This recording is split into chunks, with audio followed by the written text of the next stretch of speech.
In Cedar Ridge, a 74-year-old retired librarian was about to face the insurance company that had dismissed her claim.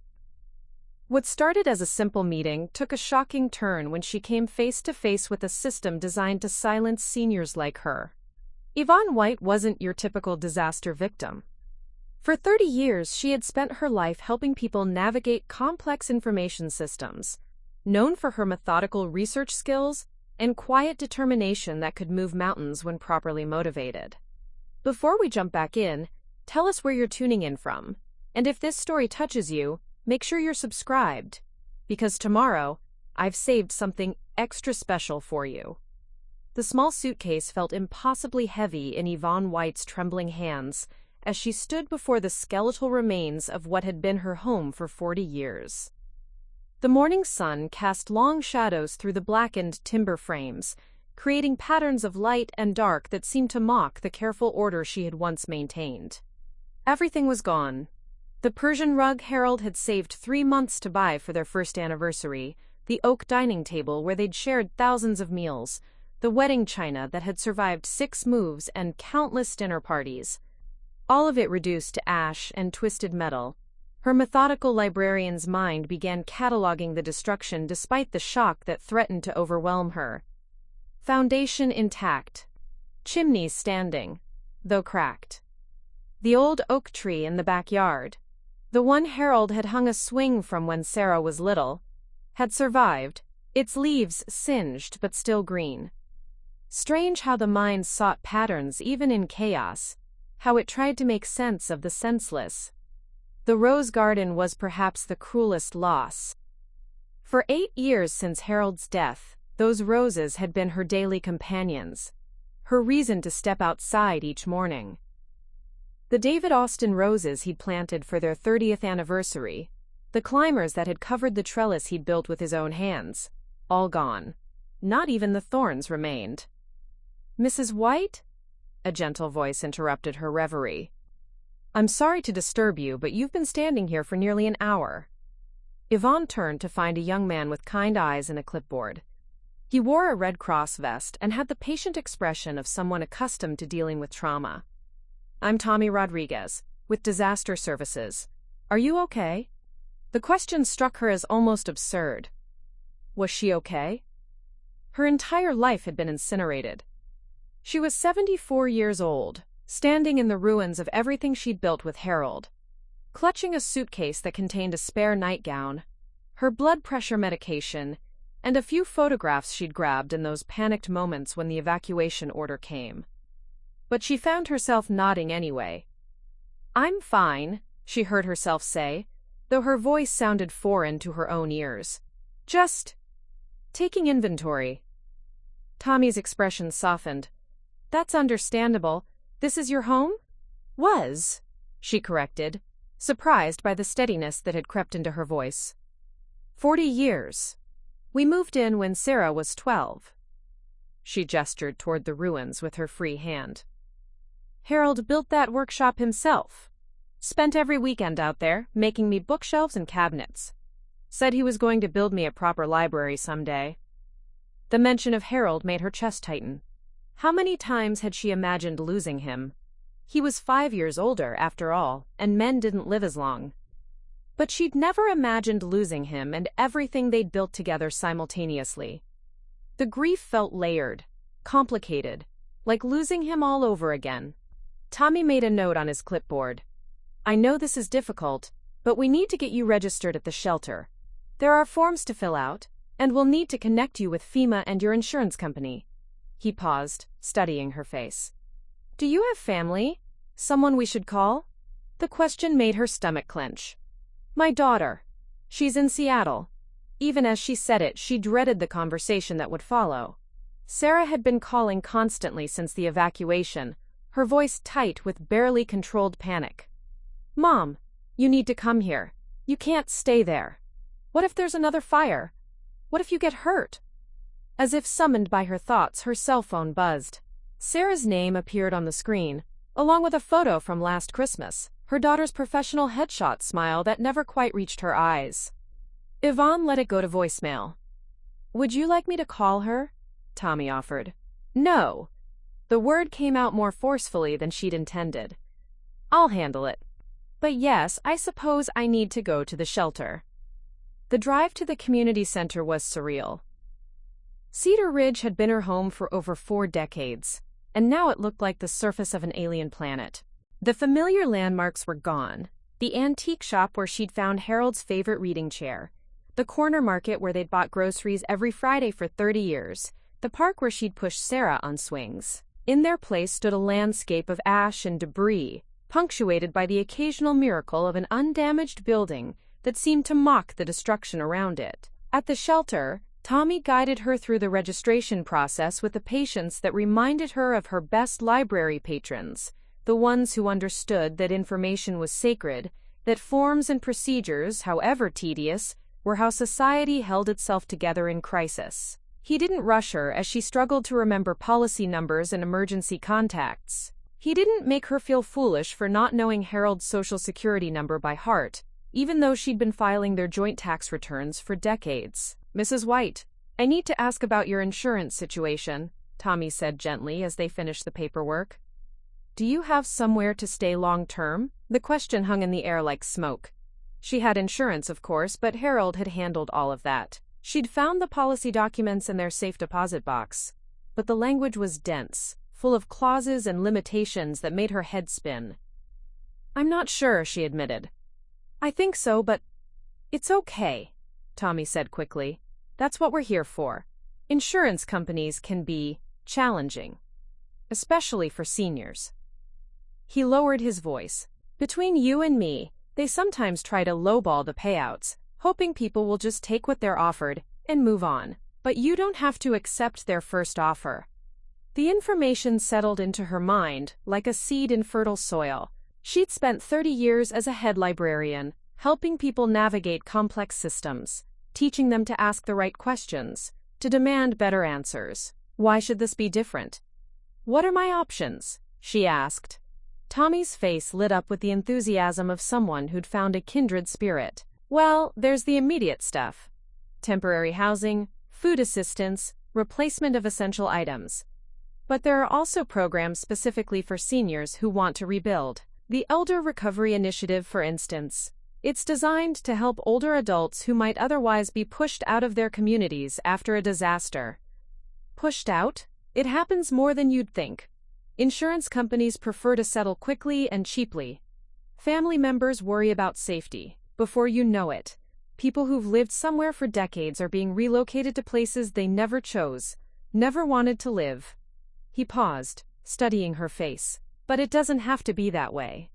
As Tommy spoke, Yvonne became aware of the conversations happening around them, other survivors sharing their stories, some talking about rebuilding, others about moving away to live with relatives. An elderly man at the next table was explaining to his son that he'd rather live in a FEMA trailer than move to Phoenix. A woman about her age was arguing with someone on the phone about insurance coverage for her art collection.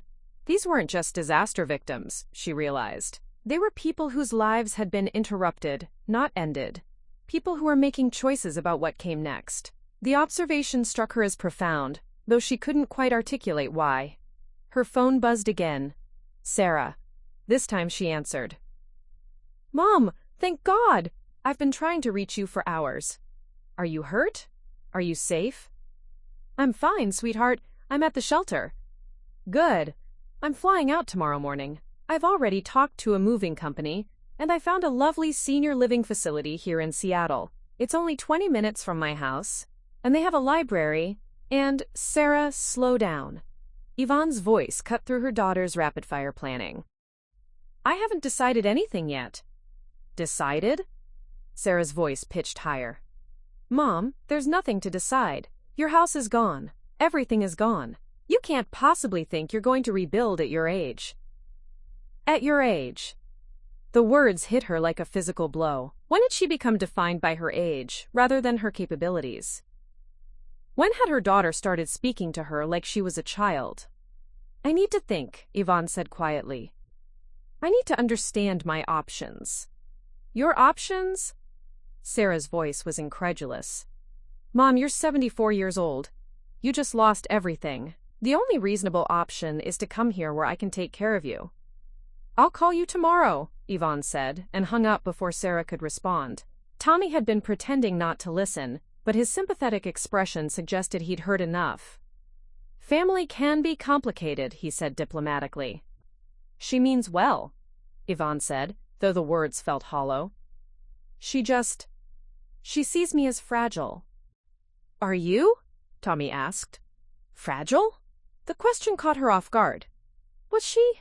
She'd survived Harold's death, learned to live alone, managed her finances, maintained her home and garden. She'd navigated the evacuation, saved the important documents, made it through the worst night of her life. She was sitting here now, having a rational conversation about insurance and rebuilding options. I don't think so, she said slowly. I think I'm just untested. Tommy smiled. Well, Mrs. White, it sounds like you're about to find out what you're really made of.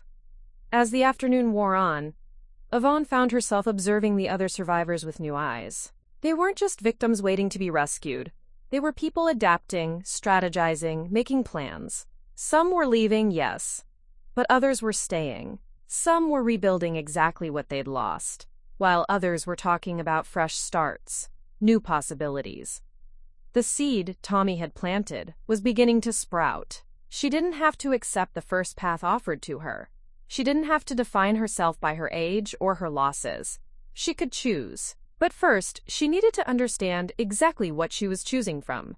And for that, she would need help navigating a system designed to intimidate and overwhelm. Fortunately, as Harold used to say, she'd never met a system she couldn't figure out.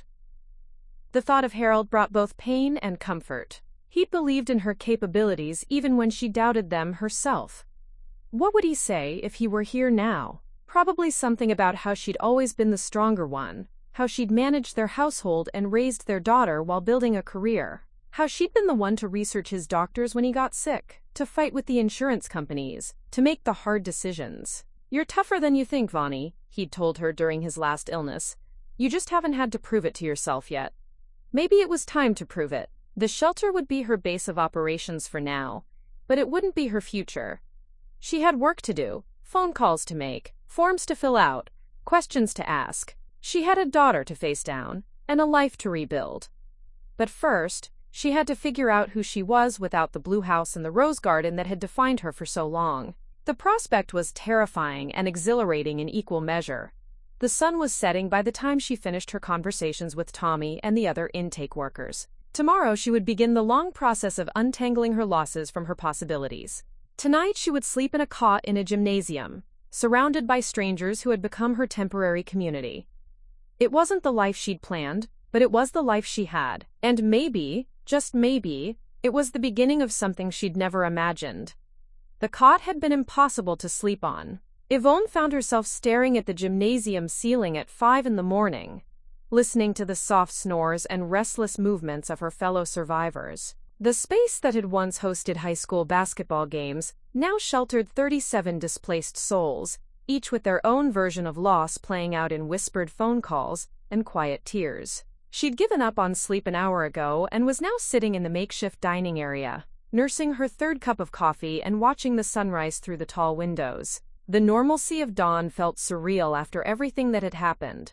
How could the sun rise on schedule when her entire world had been turned upside down? You're up early. Tommy appeared beside her table, looking surprisingly alert for someone who'd been working 18-hour days since the fire. How did you sleep? I didn't, she admitted. But I've been thinking. About? About what you said yesterday. About having choices. She paused, watching him settle into the chair across from her. I spent most of my adult life making decisions with Harold. We always discussed everything, weighed the pros and cons together. It's been 8 years since he died, but I realize I've still been making choices based on what I thought he would want, what felt safe and familiar. Tommy nodded encouragingly. And now? Now I'm not sure who I am without those reference points. Without the house, without the routines, without the safety net of familiar surroundings. She lifted her coffee cup, inhaling the steam. It's terrifying and oddly liberating at the same time. A commotion at the entrance interrupted their conversation. Sarah had arrived, and she was in full corporate efficiency mode. Yvonne watched her daughter stride across the gymnasium floor, pulling a wheeled suitcase behind her, while simultaneously talking on her phone. Even in designer jeans and a casual sweater, Sarah looked like she was heading to a board meeting. "Mom!" Sarah's voice carried across the space, causing several people to look up from their breakfast. She ended her call and rushed over, enveloping Yvonne in a hug that smelled of expensive perfume and airplane recycled air. "I've been so worried. You look tired. Are you eating enough?" "I'm fine, sweetheart," Yvonne said, though she felt anything but fine under Sarah's intense scrutiny. "This is Tommy Rodriguez. He's been helping me navigate the paperwork." Sarah turned to Tommy with the polished smile she used for professional interactions. "Thank you for looking after my mother. I'm Sarah Martinez, Yvonne's daughter. I'm here to help coordinate her move to Seattle." "Actually," Tommy said carefully, "your mother and I were just discussing her options. There are several programs available to help seniors rebuild here in Cedar Ridge, if that's what she chooses to do." Sarah's smile faltered slightly. "Rebuild? At her age?" She turned to Yvonne. "Mom, surely you're not seriously considering staying here. There's nothing left. Your house is gone, your neighbors are scattered. What would you rebuild for?" The question hung in the air like a challenge. Yvonne found herself thinking about the conversations she'd overheard yesterday, about the elderly man who'd rather live in a FEMA trailer than move to Phoenix. What would she rebuild for? "I don't know yet," she said honestly. "But I'd like to find out." Sarah's face tightened with frustration. "Mom, I understand this is emotional. Of course it is. But you have to be practical. I've researched the insurance situation, and the payout won't be enough to rebuild what you had. The senior community I found in Seattle is beautiful, and you'd be close to family.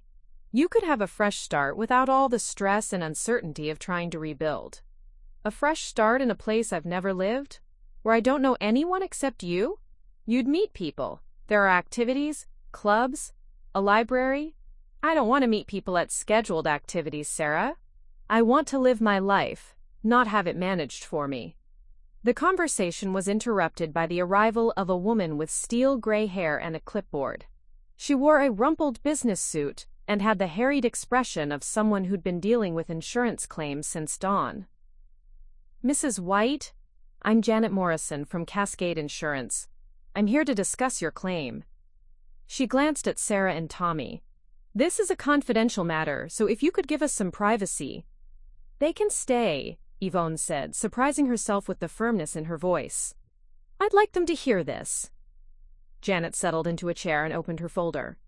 "I've reviewed your policy, Mrs. White, and I have some preliminary numbers for you. The structure was insured for $285,000. But there are several factors that will affect the final payout. Age of the home, depreciation, policy limitations."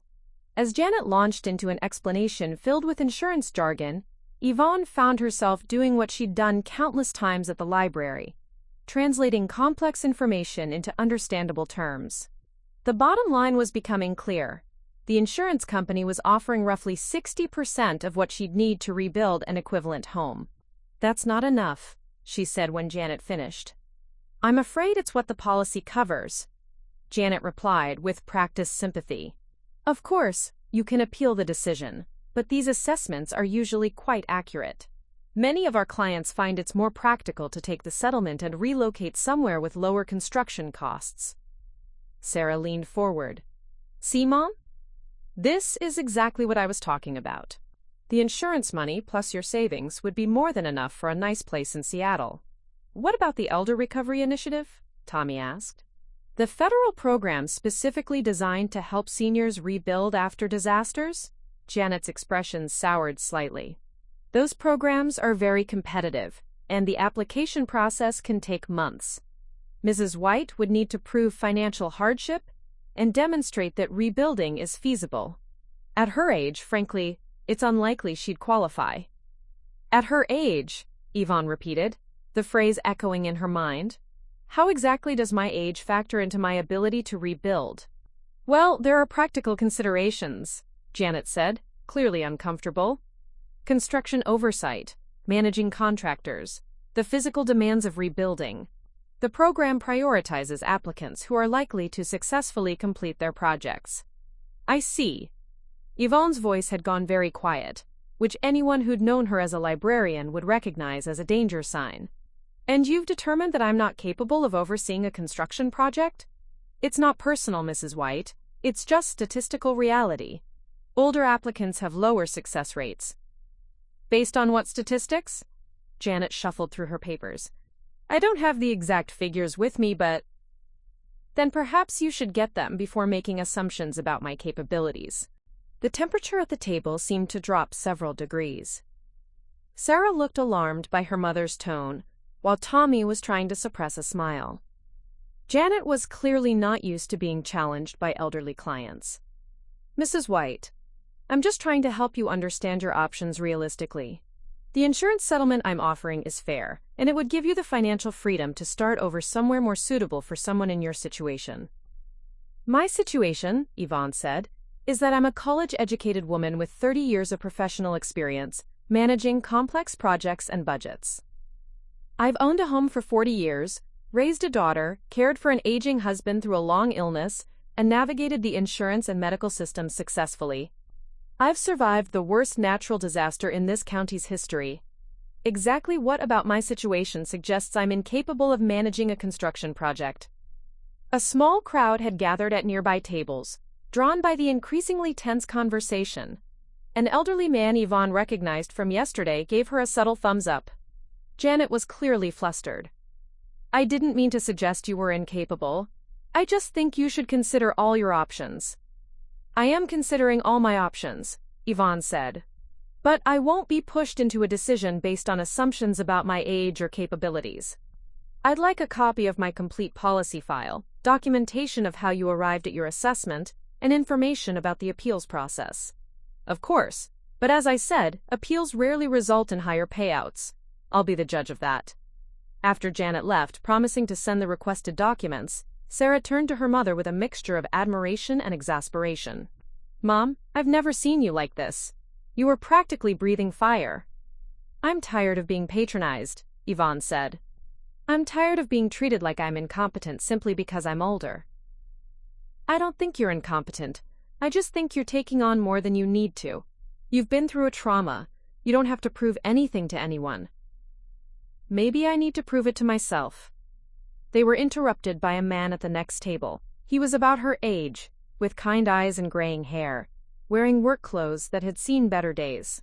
He'd been quietly eating breakfast, but now he approached their table with a coffee cup in hand. I'm sorry to interrupt, he said, but I couldn't help overhearing your conversation with that insurance lady. I'm Marcus Chen. I lost my restaurant in the fire. Yvonne White, she replied, studying his face. There was something calming about his presence, a stillness that contrasted sharply with Sarah's anxious energy. I wanted to tell you that you handled that beautifully, Marcus said. I had a similar conversation with my adjuster yesterday.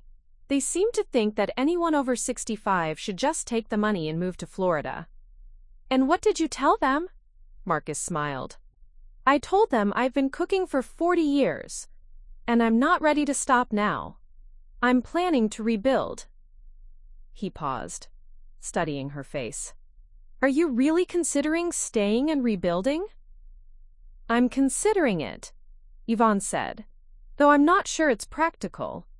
Mind if I sit? Marcus asked, gesturing to the empty chair. I've learned a few things about the rebuilding process that might interest you. As Marcus settled into the chair, Yvonne found herself curious about his story. There was something about his quiet confidence that reminded her of Harold, but where Harold had been cautious and methodical, Marcus seemed to approach challenges with a kind of optimistic pragmatism. The thing about rebuilding, Marcus said, is that it's not just about replacing what you lost, it's about building something new from the ground up. Maybe something better suited to who you are now, rather than who you were 40 years ago. The phrase struck Yvonne like a bell. Building something new from the ground up. Who she was now, rather than who she'd been 40 years ago. What do you mean? She asked. Well, my restaurant was getting outdated anyway. The kitchen was too small, the layout was inefficient. I'd been putting off renovations for years because it seemed like too much work. Now I have the chance to design something from scratch, incorporating everything I've learned about cooking and running a restaurant. That's assuming you can afford to rebuild. That's assuming I can afford not to, Marcus replied. I'm 69 years old. I could take the insurance money and retire, move somewhere cheap and quiet. But what would I do with myself? I'm not ready to stop living. His words resonated with something deep in Yvonne's chest. She wasn't ready to stop living either. She wasn't ready to move into a managed community, where her biggest decision would be whether to attend the book club or the painting class. Mom, Sarah said softly, I understand the appeal of what Mr. Chen is saying, but you have to consider the practical aspects, the financial risk, the physical demands, the uncertainty. You've already lost so much. What if the rebuilding project fails? What if you run out of money? What if you get hurt? What if I don't? Yvonne countered. What if I succeed? What if I build something wonderful? What if I discover I'm stronger than I thought? But what if you're not? The question hung in the air between them.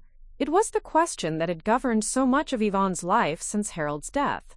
What if she wasn't strong enough, smart enough, brave enough to handle whatever came next? Marcus leaned forward. Mrs. White, can I tell you something? I lost my wife 2 years ago to cancer. For the first year after she died, I asked myself that same question every day. What if I'm not strong enough to run the restaurant alone? What if I make the wrong decisions? What if I fail? And what did you decide? I decided that the only real failure would be not trying. That the only way to honor what I'd lost was to keep building something worth having. Yvonne felt something shift inside her chest, like a door opening in a room she'd forgotten existed. She looked at Sarah, at Tommy, at Marcus, and realized that for the first time in 8 years, she was faced with a choice that was entirely her own. I need to think about this, she said. I need to understand what rebuilding would actually involve, what resources are available, what the real risks are. That's reasonable, Tommy said. I can help you research the options. Mom, Sarah said, her voice tight with worry, please don't make any hasty decisions. This is too important. I won't, Yvonne promised. But I also won't let fear make the decision for me. As the morning wore on, Yvonne found herself in her first real conversation with Marcus. He talked about his restaurant, his late wife, his children, who worried about him but respected his independence. He told her about the building plans he'd been sketching, the way he envisioned combining traditional and modern elements in his new kitchen. The thing about starting over, he said, is that you get to choose what to carry forward and what to leave behind. You don't have to rebuild the exact same life you had before. That evening, after Sarah had left for her hotel, Yvonne sat in the dining area writing in a small notebook she'd discovered in her purse. It was one she'd started years ago, filled with story ideas and observations that she'd never found time to develop. Somehow, it had survived the fire. She wrote about the conversation with Janet Morrison, about the weight of expectations, about the difference between being careful and being afraid. She wrote about Marcus and his quiet confidence, about Tommy's belief in her capabilities, about Sarah's well-meaning but suffocating concern. Most importantly, she wrote about the question that was forming in her mind. What would she build if she had the chance to start over? Not just a house, but a life. Not just replacing what she'd lost, but creating something new. The seed that Tommy had planted was beginning to sprout, and she was starting to suspect that the woman who emerged from this disaster might be someone she'd never met before. Someone who was stronger, braver, and more determined than the widow who'd spent 8 years tending a rose garden in memory of her husband. The prospect was terrifying and exhilarating in equal measure, but for the first time since the fire, she felt truly awake. The notebook felt different in her hands now, 3 days after Sarah had reluctantly returned to Seattle to handle a client emergency. What had once been a forgotten collection of half-formed thoughts had become something more substantial. A place where Yvonne could work through the enormous decision facing her. She sat in the shelter's makeshift library corner, a folding table surrounded by donated books, and watched the morning light filter through the windows. Writing again? Marcus appeared beside her with 2 cups of coffee, settling into the chair across from her with the easy familiarity they'd developed over shared meals and conversations. You seem to do your best thinking with a pen in your hand. I'm trying to make sense of everything, Yvonne admitted, accepting the coffee gratefully. Sarah thinks I'm having some kind of breakdown, making irrational decisions based on trauma. Maybe she's right. Are you? Marcus asked. Making irrational decisions? Yvonne considered the question. Was it irrational to want to rebuild at 74? To resist the easier path of moving to Seattle where her daughter could manage her life? 3 days ago, she might have said yes. But something had shifted since that confrontation with Janet Morrison. I don't think so, she said slowly. I think I'm making decisions based on who I actually am, rather than who everyone expects me to be. And who are you? The question hung in the air between them. Who was she? For so long, she'd defined herself in relation to others. Harold's wife, Sarah's mother, the librarian who helped people find answers. But the fire had stripped away those external identifiers, leaving her with a question she'd never properly examined. I'm still figuring that out, she admitted.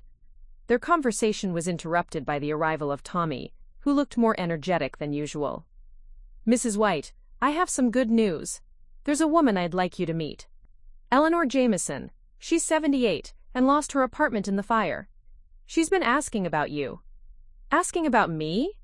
She heard about your confrontation with the insurance adjuster. Said she wanted to meet the woman who, quote, gave that corporate shark a piece of her mind. Yvonne followed Tommy to a corner of the shelter, where an elderly woman with silver hair and fierce blue eyes was holding court with several other survivors. Eleanor Jameson was small in stature but large in presence, gesturing emphatically as she spoke. The problem with our generation, Eleanor was saying, is that we were raised to be polite, to not make waves. Well, I'm done being polite. When my adjuster tried to lowball me, I told him exactly what I thought of his quote, fair market assessment. Mrs. Jameson, Tommy said, I'd like you to meet Yvonne White. Eleanor's eyes lit up. The librarian, I heard you made that insurance woman squirm. About time someone stood up to those vultures. She patted the empty chair beside her. Sit down, honey. We need to talk. Yvonne found herself drawn into Eleanor's orbit. The older woman had the kind of no-nonsense attitude that reminded her of her favorite library patrons, the ones who weren't afraid to ask the hard questions. Let me guess, Eleanor said, studying Yvonne's face. Your family wants you to move somewhere safe where they can keep an eye on you.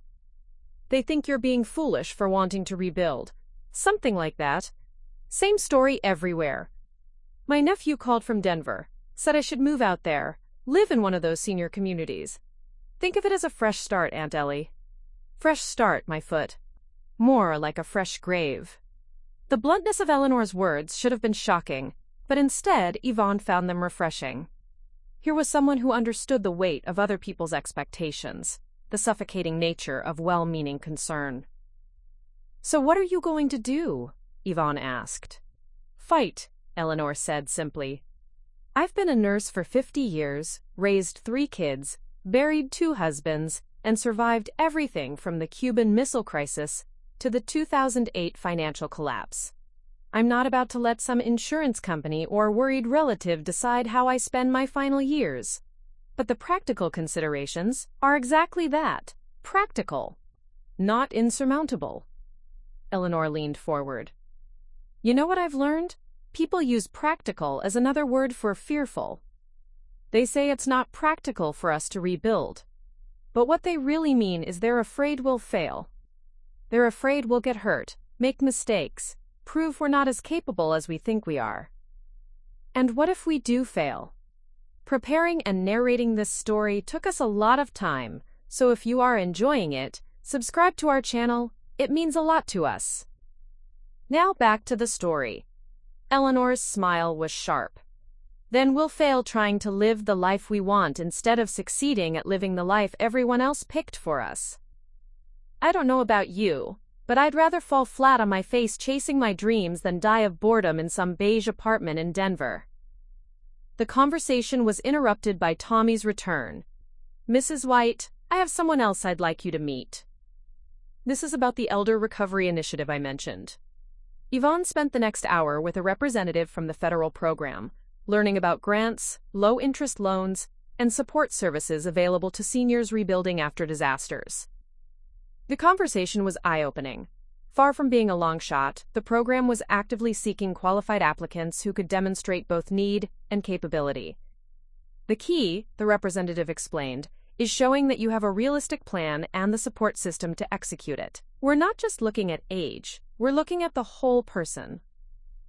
When the meeting ended, Yvonne felt something she hadn't experienced in years: excitement about the future. Not just relief or resignation, but genuine anticipation of what might be possible. "You're glowing," Marcus observed when she rejoined him and Eleanor. "Good meeting?" "Very good. I think I might actually have a chance at this." "Of course you do," Eleanor said. "The question is whether you're brave enough to take it." That afternoon, Yvonne found herself walking through the ruins of Cedar Ridge with Marcus. He'd invited her to see the site where his restaurant had stood, and she'd suggested they walk through her old neighborhood afterward. The devastation was still shocking, but somehow less overwhelming than it had been a week ago. "I keep thinking about what you said," she told Marcus as they stood where his kitchen had once been. "About building something new from the ground up." "And?"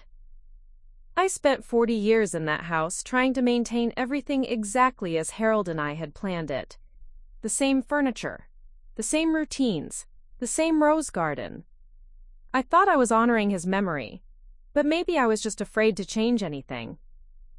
Marcus nodded. "Grief can do that. It can make us cling to things that were never meant to be permanent. What if I built something different, smaller, more manageable? Something designed for who I am now, not who I was when I was 40? What would that look like?" Yvonne pulled out her notebook, showing him sketches she'd been making. "I've been thinking about a tiny house. Well, not tiny exactly, but smaller than what I had. One story, easy to maintain. A real library nook, not just bookshelves scattered around the house. A small garden, but with raised beds so I don't have to bend over as much. And a place for writing?" She looked at him in surprise. "How did you know?" "I've seen you with that notebook. You light up when you're writing in it." "What are you working on?" "Nothing important. Just observations. Thoughts about this whole experience." She paused, then added more quietly, "I used to write stories years ago. Before Sarah. Before the demands of running a household and a career took over. I always thought I'd get back to it someday. Maybe someday is now." The phrase echoed in her mind as they walked back toward the shelter. Maybe someday is now. When had she stopped believing in her own somedays? That evening, she called Sarah. The conversation was difficult, but necessary. "Mom, I'm worried about you. You sound different." "Distracted." "I'm not distracted. I'm focused, maybe for the first time in years." "Focused on what? This crazy rebuilding idea?" "It's not crazy, Sarah. I've been doing research, talking to people who've been through this. There are resources available, programs designed to help people like me." "People like you," Sarah repeated. "Mom, you're 74 years old. You've been through a traumatic experience. This isn't the time to make major life decisions." "When is the time? When I'm 80? 90? When I'm too old to make any decisions at all?" The silence on the other end of the line stretched uncomfortably. Finally, Sarah spoke, her voice careful and controlled. "I just want you to be safe. I want you to be taken care of. I know you do. And I love you for it. But I need to take care of myself. I need to prove to myself that I can. What if you can't? Then I'll figure something else out. But I won't spend the rest of my life wondering what might have been." After the call ended, Yvonne sat in the shelter's quiet evening atmosphere and wrote in her notebook. She wrote about Eleanor's fierce independence, about Marcus's quiet confidence in the face of uncertainty, about Tommy's belief in her capabilities. She wrote about the difference between being careful and being afraid, about the weight of other people's expectations and the lightness she felt when she imagined casting them off. Most importantly, she wrote about the decision that was crystallizing in her mind. She was going to apply for the Elder Recovery Initiative. She was going to rebuild, not just a house but a life. Not the life she'd had before, but the life she wanted now. The woman who'd spent 8 years tending a rose garden in memory of her husband was about to become someone new. Someone who wrote stories and designed houses and stood up to insurance adjusters. Someone who chose adventure over safety, possibility over certainty. The prospect was terrifying and exhilarating in equal measure. But for the first time in years, Yvonne felt truly alive. The sound of Sarah's rental car pulling into the shelter parking lot cut through the morning air like a blade. Yvonne looked up from her notebook, where she'd been sketching house plans and jotting down questions for the contractor consultation Tommy had arranged. 2 weeks had passed since their last phone conversation, and she could tell by the determined set of her daughter's shoulders as she approached the building that this visit would be different. "Mom!" Sarah's voice was carefully controlled as she entered the dining area. She looked polished and professional. Despite the early hour, her hair pulled back in a sleek bun, her expression set in the neutral mask Yvonne recognized from corporate negotiations. "We need to talk." "Good morning to you too, sweetheart." Yvonne closed her notebook and gestured to the empty chair across from her. "Coffee? The Red Cross volunteers make it surprisingly strong." "I'm not here for coffee." Sarah remained standing, her briefcase clutched in her hands like a shield. "I'm here because I've been doing research into this rebuilding idea of yours, and I need you to understand what you're really considering." Marcus, who had been reading at a nearby table, looked up with interest. Over the past 2 weeks, he and Yvonne had developed a routine of sharing morning coffee and evening walks through the recovering town.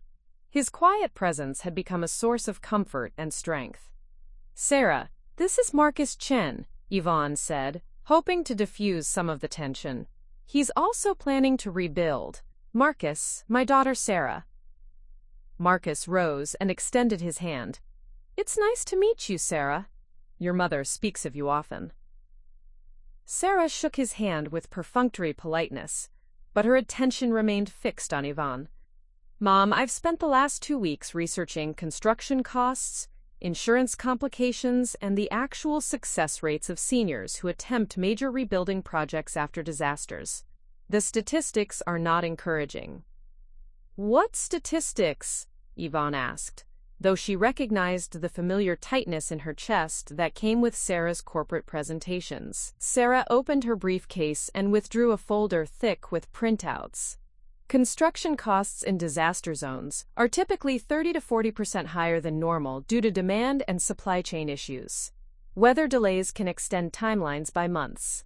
60% of seniors who begin rebuilding projects either abandon them or require significant family financial assistance to complete them." "Where did you get these numbers?" "Industry reports, government studies, insurance company data."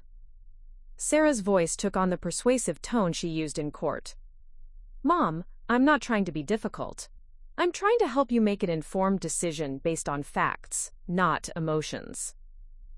"And what facts have you gathered about the Elder Recovery Initiative?" Marcus asked quietly. "About the support systems in place for seniors who choose to rebuild." Sarah's expression flickered with annoyance. "The program is underfunded and oversubscribed. Less than 30% of applicants receive meaningful assistance. The average wait time for approval is 6 months, and that's assuming your application is even accepted." Yvonne felt a familiar sensation, the same feeling she'd had when Sarah was 16 and had marshaled evidence for why she should be allowed to take the car to a party 3 towns over. Every fact was accurate, but the argument felt somehow incomplete. "You've done your homework," Yvonne said carefully. "But I notice you haven't asked me about my research." "What research?" "I've been talking to people who've actually been through this process. Eleanor Jameson successfully appealed her insurance settlement and received enough to rebuild her apartment. The Hendersons, who lost their farm, worked with the same contractor I'm considering and finished their project on time and under budget." "Anecdotal evidence," Sarah dismissed. "You're basing a major life decision on a few feel-good stories. And you're basing your opposition on statistics that don't account for individual circumstances." Yvonne's voice was growing stronger. When did you become so convinced that I'm incapable of making my own decisions? I'm not. Sarah stopped, took a breath and sat down. Mom, I'm scared. I'm scared you're going to lose what little you have left. I'm scared you're going to end up alone and broke in a half-finished house with winter coming. The honesty in Sarah's voice softened something in Yvonne's chest. This wasn't just about control or condescension. This was about genuine fear. I understand that, Yvonne said gently, but I need you to understand something too. I'm scared of the alternative. I'm scared of moving to Seattle and spending the rest of my life wondering if I could have done this. I'm scared of becoming the kind of person who only exists in other people's plans for her. That's not what would happen, isn't it? Yvonne pulled out her notebook and opened it to a page she'd written the night before. I've been thinking about this a lot. About what my life would look like in that senior community you found. Scheduled activities, managed meals, decisions made by committees. It might be safe, but would it be living? Sarah's jaw tightened. There's nothing wrong with having support systems in place. There's nothing wrong with accepting help when you need it. You're right, but there's also nothing wrong with choosing to help yourself. Yvonne looked at Marcus, who had been listening quietly. Can I tell her about our conversation yesterday? Marcus nodded. Of course. Marcus and I have been talking about the possibility of coordinating our rebuilding projects, Yvonne said. Not building on the same property, but working with the same contractor, sharing resources, supporting each other through the process, creating our own support system. Sarah's eyes widened. You're talking about building near each other? We're talking about building community, Marcus said. About proving that starting over doesn't have to mean starting alone. This is exactly what I was afraid of, Sarah said, her voice rising. You're making emotional decisions based on a relationship you've known for 2 weeks. Do you have any idea how this looks? The question hung in the air like a slap. Yvonne felt heat rise in her cheeks, but it wasn't embarrassment. It was anger. How it looks, she repeated. To whom? And why does it matter how it looks to anyone other than me? Because you're my mother, and I love you, and I don't want to watch you make mistakes that could destroy what's left of your life. And what if they're not mistakes? What if they're choices? What if I'm actually capable of making good decisions about my own life? Sarah stood up abruptly, pacing to the window. This isn't about capability, Mom. It's about risk management. It's about being realistic about what's possible at 74. There's that phrase again, Yvonne said. At 74. As if my age is the only thing that matters about me. Your age is a factor. A significant factor. You can't pretend it's not. I'm not pretending anything. I'm acknowledging that I'm older. That I have limitations. That I need to be smart about how I approach this. But I'm not letting my age be the only factor in my decision. Marcus cleared his throat. Sarah, can I ask you something? What do you think would happen if your mother moved to Seattle? Sarah turned from the window, surprised by the question. She'd be safe. She'd be cared for. She'd be near family. And what would she do with her days? There are activities, social programs, a library, run by other people, chosen by other people, scheduled by other people. Marcus's voice remained gentle, but there was steel underneath. I'm not criticizing those programs. They serve an important purpose, but they're not for everyone. What's your point? My point is that some people need to be actively creating their lives, not just participating in them. Your mother is one of those people. She spent her whole life building things. A career, a family, a home. Taking that away from her might be the cruelest thing you could do. Sarah's face flushed. I'm not trying to be cruel. I'm trying to be protective. I know, Yvonne said quietly, and I love you for it. But I need you to trust me to protect myself. What if you can't?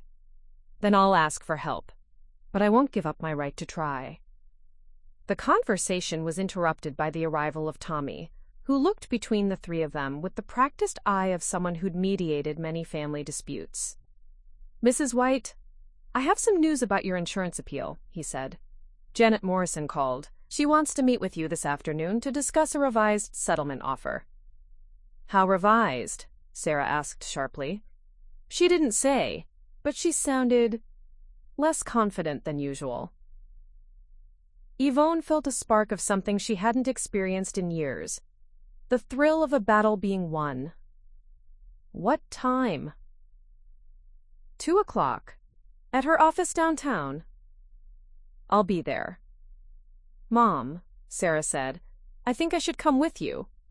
No, the word came out more forcefully than Yvonne intended. This is my fight. I need to handle it myself. But if you need legal representation, I'll hire a lawyer if I need one, but I won't hide behind my daughter. Sarah looked stung, but Yvonne stood her ground.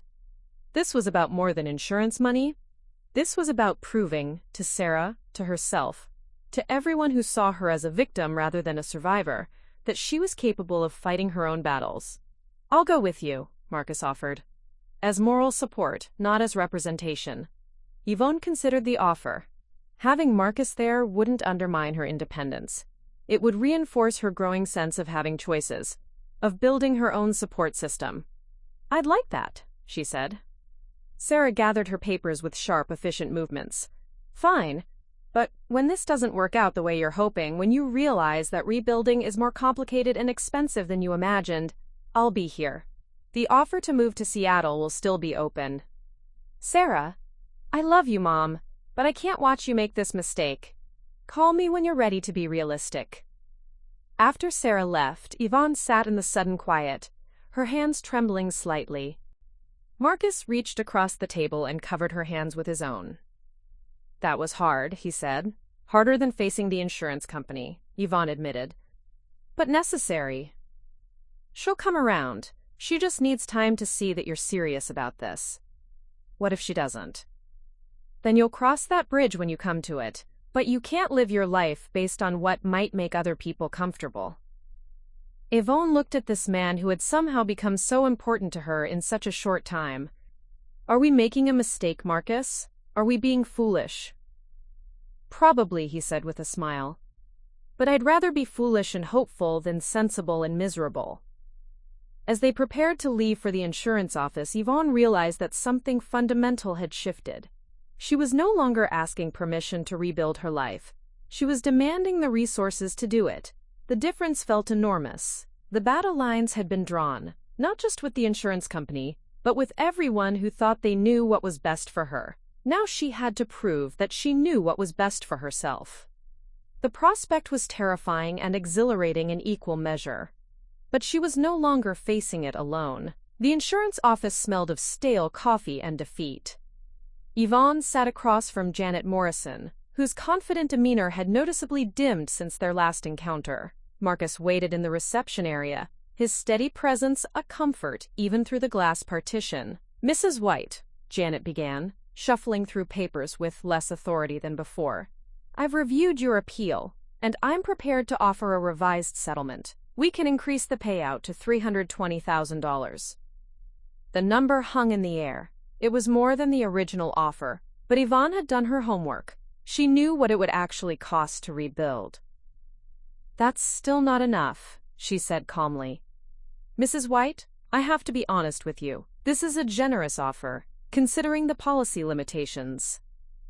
Construction costs are unpredictable, especially in disaster zones. You could end up spending far more than you receive, leaving you financially vulnerable. Ms. Morrison, I've spent the last 2 weeks researching construction costs, talking to contractors, and reviewing successful rebuilding projects in similar situations. Your revised offer is still 30% below what I'll need for a modest, well-designed home. Janet's eyebrows rose slightly. You've gotten construction estimates? I have. Would you like to see them? Yvonne pulled out a folder that had grown thick with research over the past weeks. She'd approached this like the reference librarian she'd been, methodically, thoroughly, with attention to detail that would have impressed her most demanding patron. I've also researched the Elder Recovery Initiative, she continued. I know that successful applicants typically receive federal assistance that, combined with a fair insurance settlement, makes rebuilding not just possible but practical. The federal program is highly competitive, and I'm highly qualified. I have a detailed rebuilding plan, a proven track record of managing complex projects, and letters of recommendation from community leaders. She leaned forward. What I don't have is time to waste on lowball offers. The meeting that followed was unlike any interaction Yvonne had ever had with an insurance company. Instead of being dismissed or patronized, she found herself in a genuine negotiation. Janet made counteroffers. Yvonne presented evidence. They discussed policy language, precedent cases, and the specific circumstances of the Cedar Ridge fire. When they finally reached an agreement, $375,000, enough to fund her rebuilding plans, Yvonne felt a surge of something she hadn't experienced in years: the satisfaction of winning a battle through preparation and persistence. "You've done your homework," Janet admitted as they shook hands. "I have to say, Mrs. White, you're not what I expected." "What did you expect?" "Someone who would take the first offer and be grateful for it." Walking back to Marcus's car, Yvonne felt lighter than she had in months. The victory was about more than money. It was about proving to herself that she could navigate systems, advocate for her needs, and win. "How did it go?" Marcus asked as she settled into the passenger seat. "Better than I dared hope." She told him about the negotiation, the final settlement amount, the way Janet's attitude had shifted from dismissive to respectful. "I'm proud of you," Marcus said simply, and the words hit her with unexpected force. When was the last time someone had said that to her? When was the last time she'd done something worth being proud of? "I couldn't have done it without you," she said. "Without all of you. Tommy, Eleanor, even Sarah in her way. I needed to know that people believed in me before I could believe in myself. And now? Now I need to prove that belief was justified." Their first stop was the building site Marcus had chosen for his new restaurant. It was downtown, in a block that had been completely destroyed, but was now showing signs of renewal. Construction crews worked on neighboring lots, and the sound of hammers and saws filled the air with possibility. "I keep thinking about what you said," Marcus told her as they walked the perimeter of his lot. "About building something different, something that reflects who you are now rather than who you were before." "What have you decided?" "Smaller dining room, bigger kitchen, more focus on takeout and catering. I want to serve the community that's rebuilding, not just tourists passing through." He paused by a stake marking the future entrance. "And I want to include a small bookshop corner. Nothing fancy, just a place where people can browse while they wait for their food." "A bookshop?"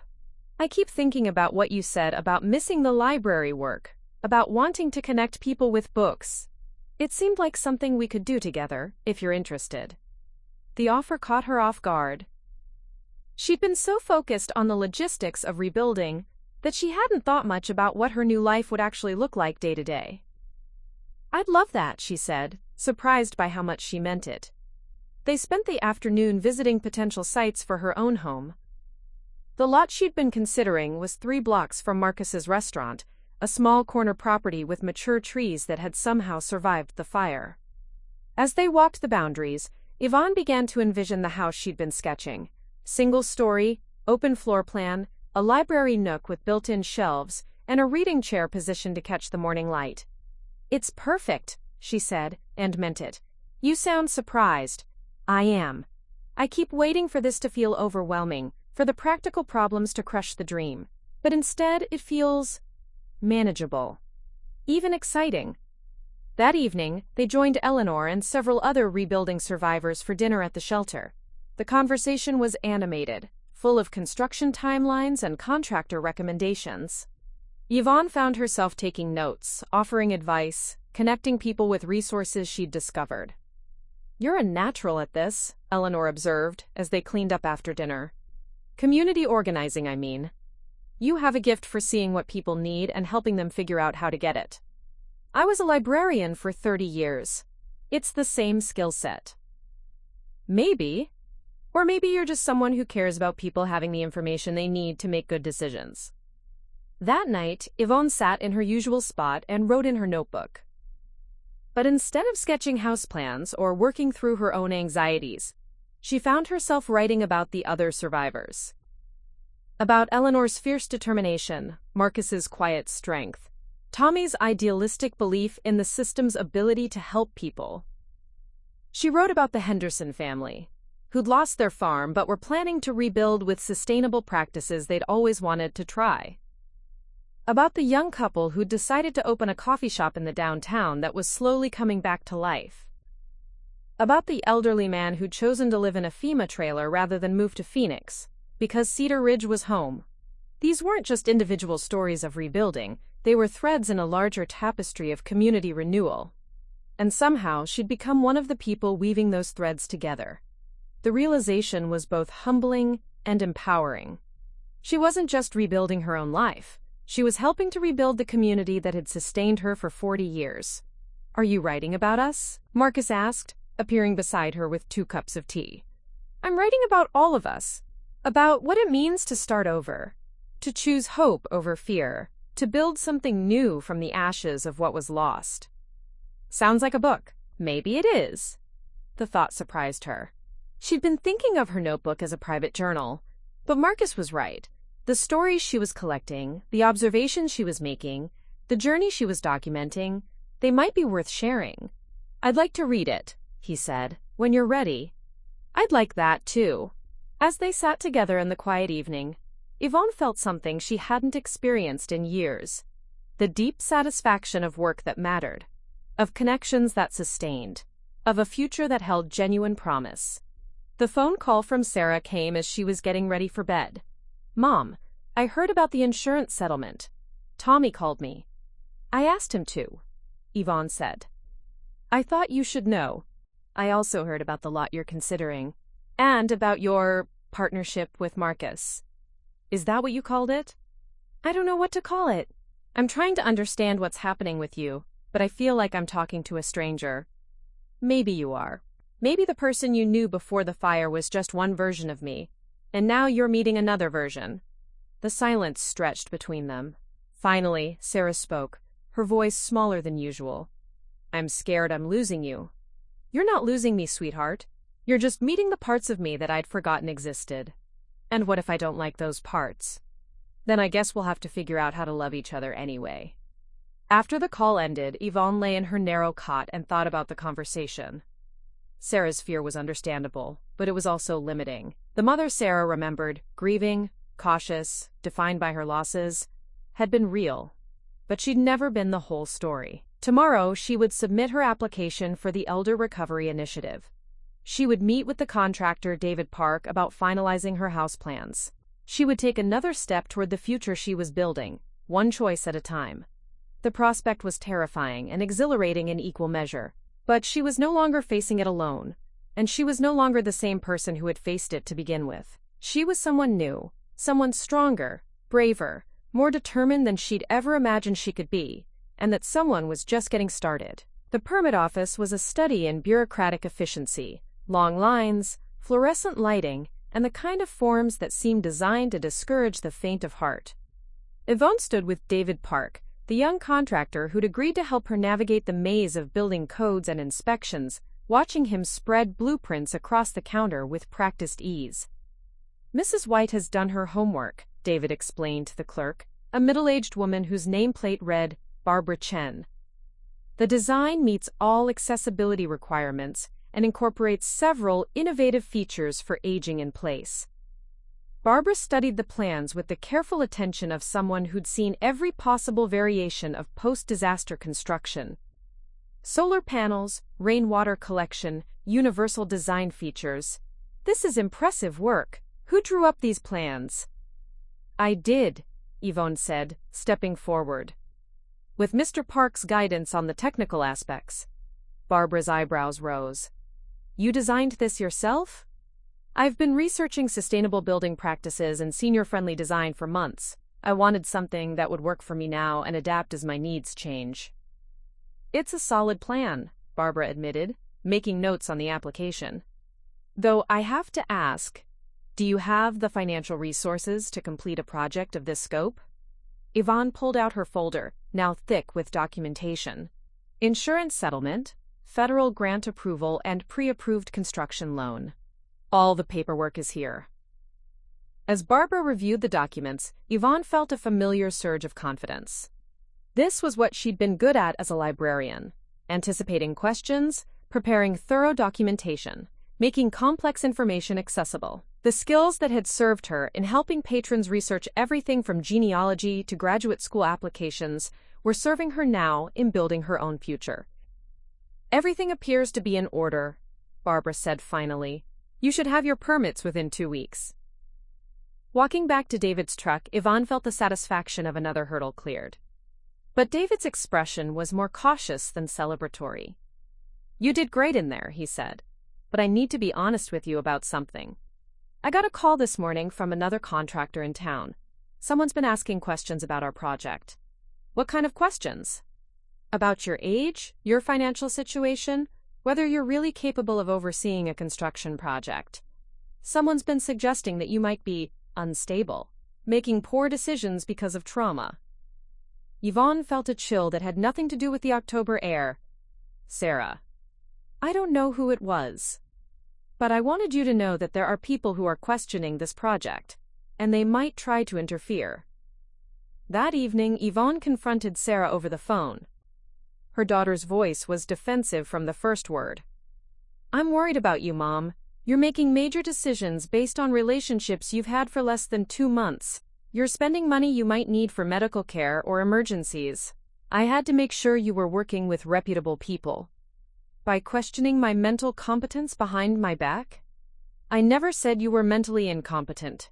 I just asked some questions about the project, about whether the people you're working with are taking advantage of." "Of what, Sarah? Of my age? My grief? My supposed inability to make rational decisions?" The silence stretched between them. Finally, Sarah spoke, her voice small and strained. "I'm scared, Mom. I'm scared you're going to get hurt, financially or physically or emotionally. I'm scared you're going to end up alone in a half-built house with no money and no way to get help. And I'm scared of spending the rest of my life being treated like I'm incompetent. I'm scared of being managed and protected until I disappear entirely. That's not what I want. Then trust me. Trust that I've thought this through, that I've done my research, that I'm making the best decisions I can with the information I have. What if you're wrong? Then I'll deal with the consequences. But they'll be my consequences, from my choices." The conversation ended with both of them frustrated and neither feeling heard. Yvonne sat in the shelter's common area, staring at her phone and wondering if she was being stubborn or brave, realistic or delusional. "Rough call?" Marcus appeared beside her, carrying 2 cups of coffee and wearing the patient expression that had become so familiar. "Sarah's been checking up on me. On us, making sure we're not taking advantage of a grieving widow." Marcus settled into the chair across from her. "How do you feel about that?"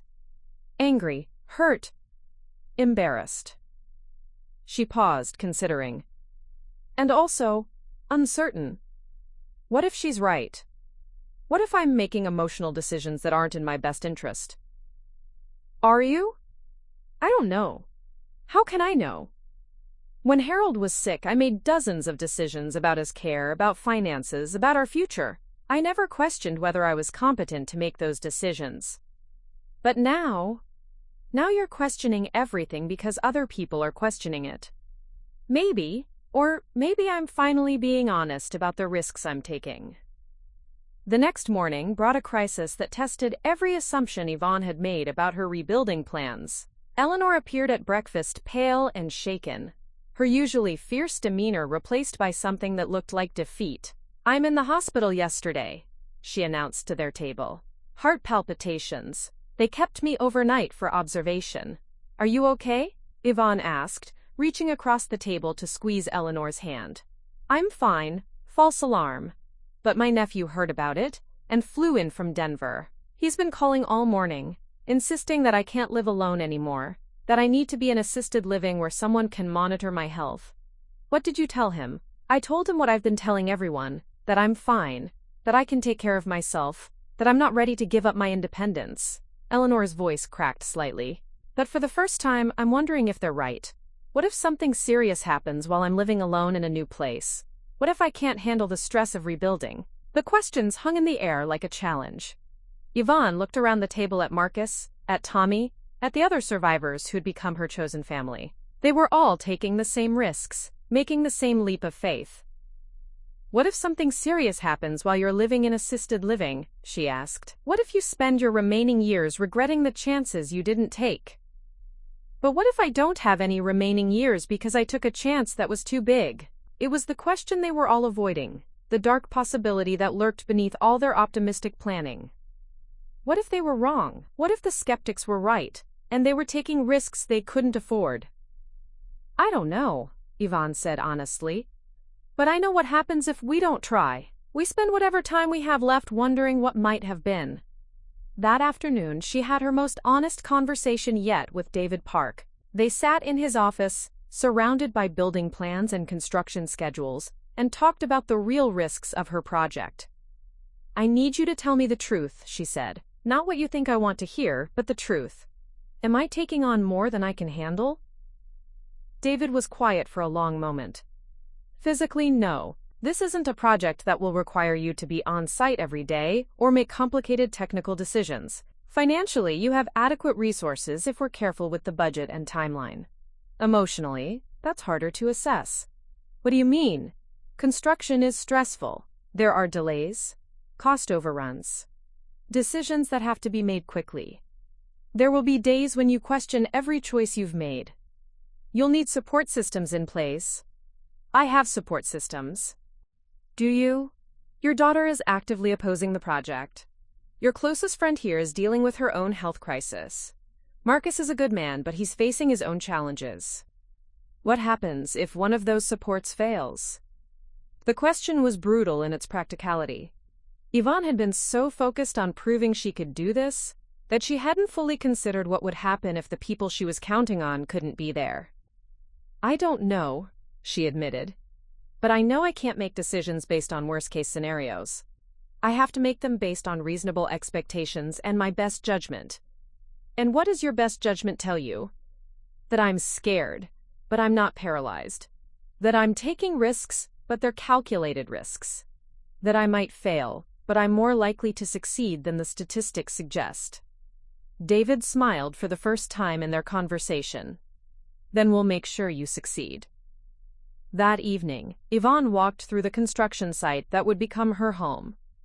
The lot had been cleared, the foundation had been poured, and the framing would begin next week. It was real now, not just plans and permits, but actual construction. She stood where her front door would be, and looked out at the view she'd have from her kitchen window. She could see the corner where Marcus's restaurant was taking shape, the lot where Eleanor had decided to build her new apartment, the downtown that was slowly coming back to life. This was her choice, her risk, her future. It might not work out the way she planned, but it was hers. The prospect was terrifying and exhilarating in equal measure.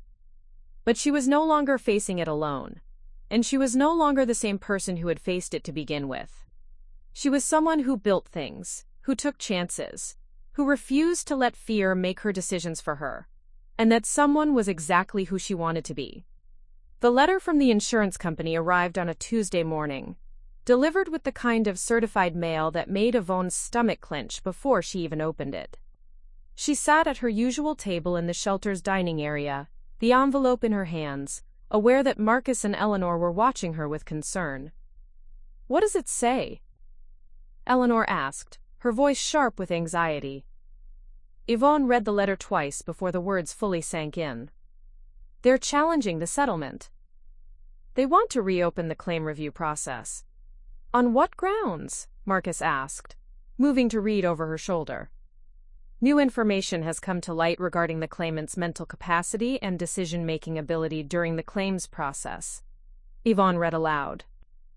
In the interest of protecting vulnerable elderly clients, Cascade Insurance is initiating a comprehensive review of this case. The silence that followed was deafening. Yvonne felt the familiar burn of humiliation, but underneath it was something newer and fiercer. Rage. "Sarah," she said quietly. "You don't know that," Marcus said, but his voice lacked conviction. Who else would have contacted them? Who else would have suggested that I was mentally incompetent when I negotiated that settlement? Eleanor reached across the table and squeezed Yvonne's hand. "What are you going to do?" "I'm going to fight."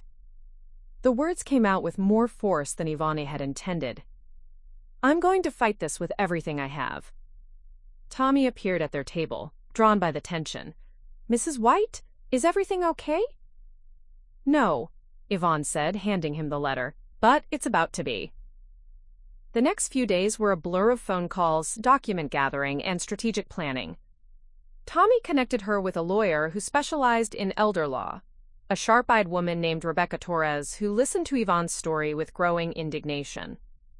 This is textbook age discrimination, Rebecca said, reviewing the insurance company's letter. They're trying to use your age and the fact that you're rebuilding as evidence of incompetence. It's despicable, but unfortunately not uncommon. What do we need to prove? Yvonne asked.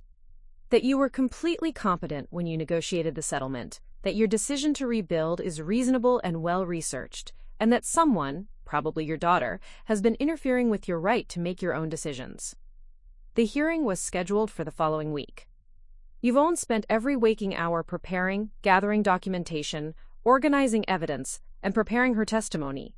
She approached it like the most important research project of her life. You're going to wear yourself out, Marcus warned, finding her in the shelter's common area at midnight, surrounded by papers and legal documents. I can't afford to be anything less than perfect, she said. If I lose this, I lose everything. The insurance money, the house, the chance to prove that I'm capable of making my own decisions. You've already proven that. To you, maybe, to myself, maybe, but not to the people who matter in terms of legal decisions. Marcus sat down beside her. What can I do to help? Tell me the truth. Am I being irrational? Am I taking risks that are too big for someone my age? You're taking risks that are too big for someone who's afraid of failing. But you're not afraid of failing anymore, are you? No, she said, surprised by the certainty in her voice. I'm afraid of not trying. The hearing was held in a sterile conference room at the insurance company's offices. Yvonne sat at a table with Rebecca, facing a panel of company representatives and their lawyers. Sarah sat in the back of the room, her face a mask of professional composure that didn't quite hide her anxiety. Mrs. White, the lead company lawyer began, you're 74 years old, recently widowed, and you've suffered a traumatic loss. Is it reasonable to expect that you would be making sound financial decisions under these circumstances? I've been making sound financial decisions for over 50 years, Yvonne replied. I managed my household budget, my late husband's medical expenses, and my own finances through numerous life changes. Why would my age suddenly make me incompetent? Because major construction projects require skills and knowledge that most people your age don't possess. Such as? The lawyer consulted his notes. Project management, contractor oversight, technical decision-making, financial planning. I was a head librarian for 30 years, Yvonne said, her voice growing stronger. I managed budgets, oversaw building renovations, coordinated with contractors, and made technical decisions about everything from computer systems to HVAC upgrades. I supervised a staff of 25 people and maintained a budget of over $2 million annually. But that was years ago. It was 2 years ago. I took early retirement to care for my husband during his final illness. During that time, I managed his complex medical care, coordinated with multiple doctors and specialists, and made end-of-life decisions under extreme stress. If I was competent to make those decisions, why would I suddenly be incompetent to choose how to spend my own insurance money? Rebecca leaned forward. Mrs. White, can you tell us about your research into the rebuilding project? For the next hour, Yvonne walked the panel through her planning process.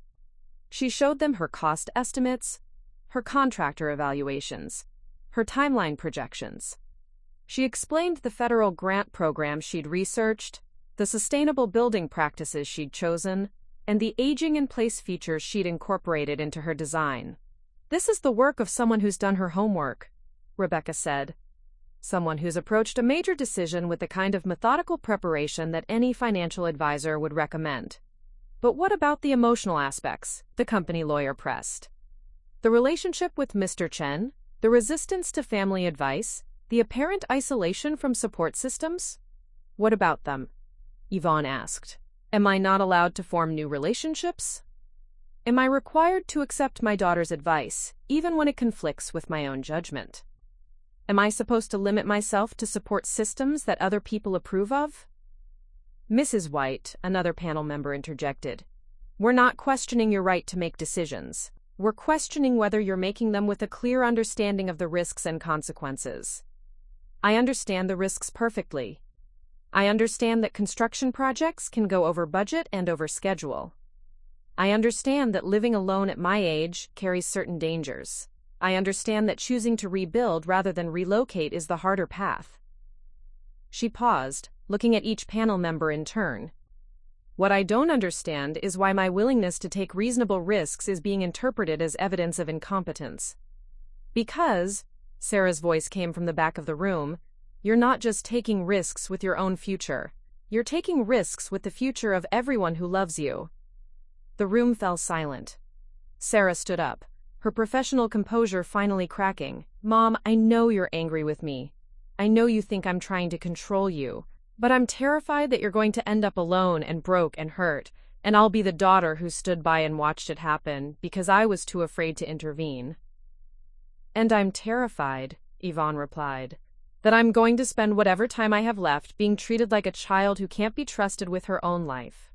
The hearing continued for another hour, with testimony from Tommy about Yvonne's competence and community involvement, from David Park about the feasibility of her building project, and from Eleanor about the community of survivors who were supporting each other through the rebuilding process.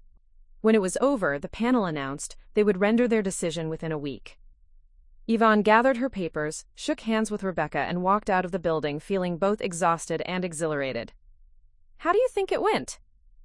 Marcus asked as they drove back to the shelter. I think I did everything I could. I presented the facts, made my case, and stood up for my right to make my own decisions. Whether that's enough? She shrugged. I guess we'll find out.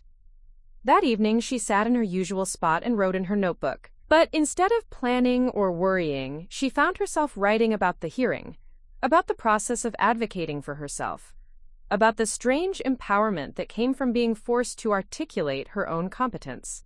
I spent most of my life having my capabilities taken for granted, she wrote. Now I'm being forced to prove them, and in the process I'm discovering strengths I didn't know I had. She wrote about the satisfaction of marshalling evidence, of presenting a clear argument, of standing up to people who wanted to dismiss her because of her age. She wrote about the realization that this fight wasn't just about insurance money. It was about her right to be seen as a complete person, capable of making both good decisions and bad ones, entitled to the dignity of her own choices. Win or lose, she concluded, I'm not the same person who walked into that insurance office months ago. I'm someone who fights for what she believes in, who refuses to be diminished by other people's fears or assumptions. I'm someone who knows her own worth. The decision letter arrived 3 days later. Yvonne opened it with steady hands, surrounded by her chosen family of survivors who had become her strongest supporters. The panel finds that Mrs. Yvonne White demonstrated complete competence in her decision-making process, and that her rebuilding plans are reasonable and well-researched. The insurance settlement of $375,000 is hereby confirmed and will be processed immediately. The celebration that followed was quiet but profound. Yvonne had won more than a legal battle. She had won the right to be taken seriously, to be respected as a capable adult, to make her own choices about her own life. But most importantly, she had won the right to become who she was meant to be. The sound of hammering filled the morning air as Yvonne stood in what would soon be her kitchen, watching the construction crew frame the large window that would overlook her future garden. 3 months had passed since the insurance hearing, and her house was finally taking shape, not just the physical structure, but the life she was building within it. The built-in bookshelves are going in today, David Park said, joining her with a cup of coffee and blueprints tucked under his arm. Want to double-check the measurements one more time? I trust you, Yvonne said, surprising herself with how easily the words came. You've never steered me wrong yet. It was true. David had become more than a contractor.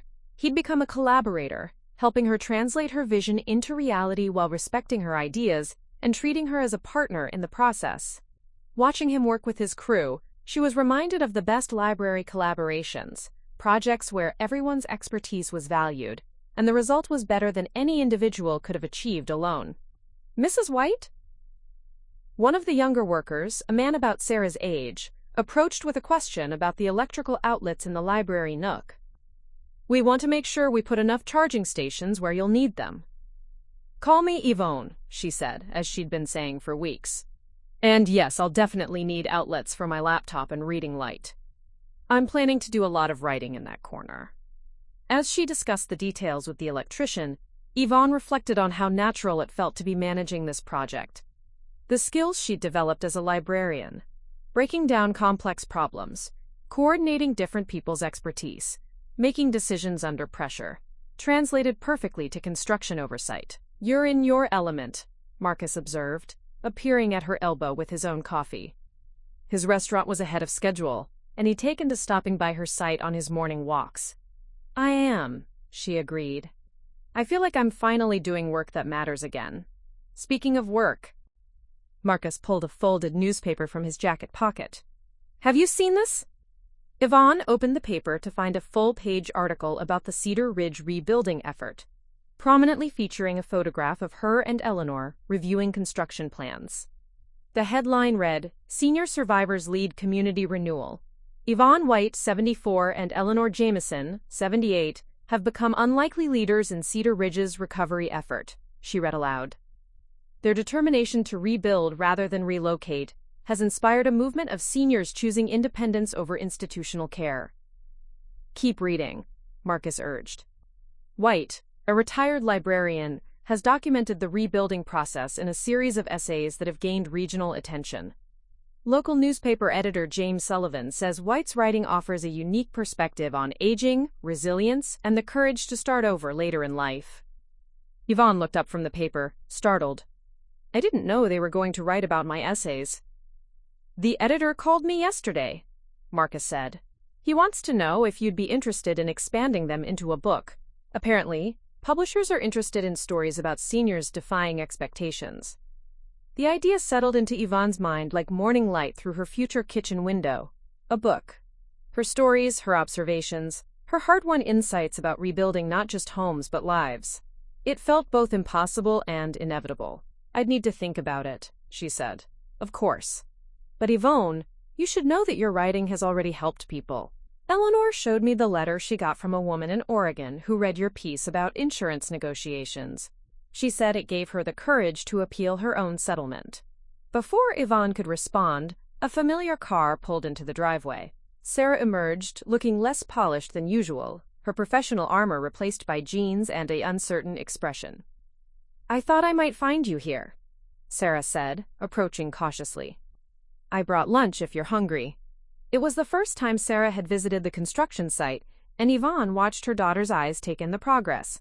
The framed rooms, the carefully planned accessibility features, the view toward Marcus's restaurant site. "It's smaller than I expected," Sarah said. "But better designed," Yvonne replied. "Everything I need, nothing I don't." They sat on sawhorses in what would become the living room, sharing sandwiches and navigating the careful conversation of a relationship under repair. Sarah asked questions about the construction timeline, the budget, the practical details of Yvonne's new life. "I saw the article," Sarah said eventually, "about you and Eleanor, about the writing. And I realized I've been thinking about this all wrong. I've been so focused on protecting you from failure that I never considered what I was protecting you from success." Sarah paused, looking out the window toward the downtown area that was slowly coming back to life. "I was scared you'd get hurt trying to rebuild. But maybe I should have been scared you'd get hurt by not trying." "Sarah?" "No, let me finish. I called that insurance company because I thought you were making emotional decisions that would hurt you. But I was the one making emotional decisions. I was so terrified of losing you that I nearly caused you to lose yourself." The admission hung between them like a bridge neither was sure how to cross. Yvonne reached across the space and took her daughter's hand. "I understand why you were scared," she said. "I was scared too.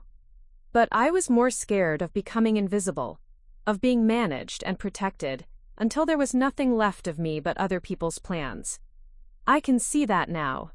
And I can see that you're not just rebuilding a house. You're rebuilding yourself into someone stronger than you were before. That afternoon, Marcus returned with news that made Yvone's heart race. "The bookshop corner is ready for you to see," he said. "If you want to take a look."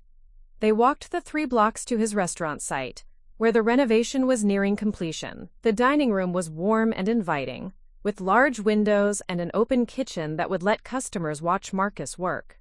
But it was the corner he'd set aside for books that took Yvone's breath away. "It's perfect," she said, running her hands along the built-in shelves, imagining them filled with carefully chosen volumes. "But are you sure about this? About us working together?" "I'm sure," Marcus said. "I've been thinking about what you said months ago, about not wanting to participate in a managed life. I don't want to just run a restaurant. I want to help build a community.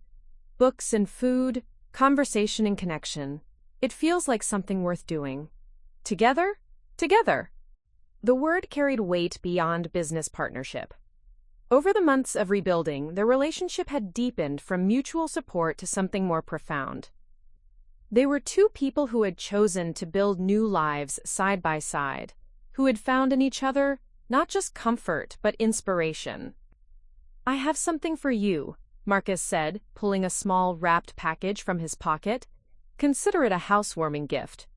Inside was a small wooden plaque, hand-carved with elegant script. "Yvone White, author." "It's for your writing desk," he explained. "In the library nook. I thought you might need a reminder of who you're becoming." That evening, Yvonne sat in her old spot at the shelter. She'd decided to stay until her house was completely finished, and wrote in her notebook. But instead of planning or worrying, she found herself writing about the day's revelations, about the strange trajectory that had brought her from grief-stricken widow to community leader to potential author. "I keep thinking about the person I was before the fire," she wrote. She was careful, cautious, defined by her losses and limitations. She would never have imagined fighting an insurance company, managing a construction project, or considering writing a book. But maybe that person was just waiting for permission to become who she really was. She wrote about Sarah's visit, about the relief of finally being seen and understood by her daughter. She wrote about Marcus's quiet partnership, about the way he'd helped her believe in possibilities she'd never considered. She wrote about the community of survivors who had become her chosen family, about the way they'd supported each other through the hardest parts of starting over. "Tomorrow I move into my new house," she concluded. "Not just a new building, but a new life. I'm scared and excited and grateful in equal measure. I'm ready to see what this new version of myself can accomplish." The next morning, she walked through her completed house with a mixture of pride and wonder.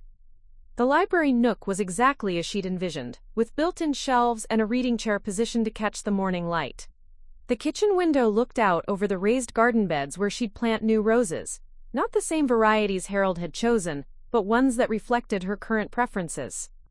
This wasn't a recreation of her old life. It was something entirely new, built on the foundation of everything she'd learned about herself in the months since the fire. It was a home designed for who she was becoming, not who she'd been. As she stood in her new kitchen, watching Marcus tend his own garden next door, Yvonne felt something she hadn't experienced in years: complete alignment between her circumstances and her desires. She was exactly where she wanted to be, doing exactly what she wanted to do, with exactly the people she wanted to share it with. The prospect was no longer terrifying. It was simply, wonderfully, home. The morning light streamed through the kitchen window of Yvonne's new house, illuminating the steam rising from her coffee cup as she sat at the small table she'd chosen specifically for this spot. 6 months in her new home, and she still felt a quiet thrill at the simple act of making coffee in her own kitchen, looking out at the garden where spring bulbs were beginning to push through the soil. Her writing desk in the library nook was covered with manuscript pages, research notes, and correspondence from her publisher. The book, tentatively titled Phoenix at 74, Rebuilding After Loss, was due to the editor in 2 weeks, and she was making final revisions to the chapters that had proven most difficult to write. "The hardest part," she'd told Marcus yesterday, "is writing about the person I was before the fire without making her seem weak or foolish." She wasn't weak, She was just unfinished. Now, as she reviewed the chapter about her confrontation with the insurance company, she tried to capture the complexity of that transformation. The woman who had stood up to Janet Morrison hadn't appeared overnight. She'd been there all along, waiting for circumstances that would demand her emergence. A knock at the door interrupted her thoughts. Through the front window, she could see Sarah's rental car in the driveway, and her daughter standing on the porch with an armload of shopping bags and a hesitant smile. "I brought supplies for the housewarming party," Sarah said when Yvonne opened the door. "I hope I'm not overstepping." "You're not overstepping," Yvonne said, meaning it. "I could use the help." Over the past months, she and Sarah had worked to rebuild their relationship on new terms. It hadn't been easy. There were still moments of tension, times when Sarah's protective instincts clashed with Yvonne's independence. But there was also genuine respect now, a recognition that they were both adults with different perspectives on risk and safety. "I brought the photo albums you asked for," Sarah said, setting down her bags. "The ones that survived the fire at the bank safety deposit box." Yvonne opened the album carefully, seeing for the first time in over a year the photographs that had documented her life with Harold. There he was in their first apartment, grinning as he held up a fish he'd caught on their honeymoon. There was Sarah as a baby, as a toddler, as a gangly teenager. There was the blue house in its glory days, the rose garden in full bloom, birthday parties, and holiday gatherings, and ordinary Tuesday afternoons that had seemed unremarkable at the time. "I thought we could display some of these tonight," Sarah said gently, "so people can see the life you had before, the foundation you're building on."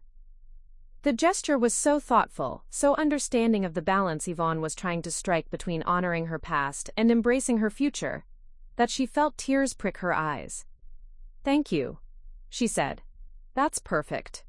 They spent the morning preparing for the party that would celebrate not just Yvonne's new home, but the completion of the first phase of Cedar Ridge's rebuilding effort. Eleanor's apartment was finished, Marcus's restaurant was scheduled to open next week, and the downtown area was beginning to show signs of real renewal. "It's remarkable what you've all accomplished," Sarah said as they arranged flowers in the living room. "When I think about where you were a year ago, sitting in that shelter." "I was terrified," Yvonne admitted, "but I was also angry. I think the anger was what saved me. I was angry at being dismissed, at being managed, at being treated like my age was the only thing that mattered about me. And now? Now I'm grateful. The fire took away everything I thought I needed to be myself, and in doing so, it forced me to discover who I actually was." The guests began arriving in the late afternoon. Eleanor was first, carrying a bottle of wine and wearing a dress that showed off her newfound confidence. She'd become something of a local celebrity, featured in articles about senior activism and aging in place. "I have news," Eleanor announced as she handed Yvonne the wine. "The county is starting a new program based on our experience. Support services for seniors who choose to rebuild after disasters rather than relocate. They want us to consult on the design. Us? You, me, Marcus, Tommy, everyone who made this work. They want to replicate what we did here in other communities." Tommy arrived next, looking proud and slightly overwhelmed. He'd been promoted to Regional Coordinator for Senior Services, largely based on his success with the Cedar Ridge survivors. Behind him came David Park with his wife and teenage daughter, followed by a steady stream of neighbors, fellow survivors, and community members who had become part of Yvonne's extended family.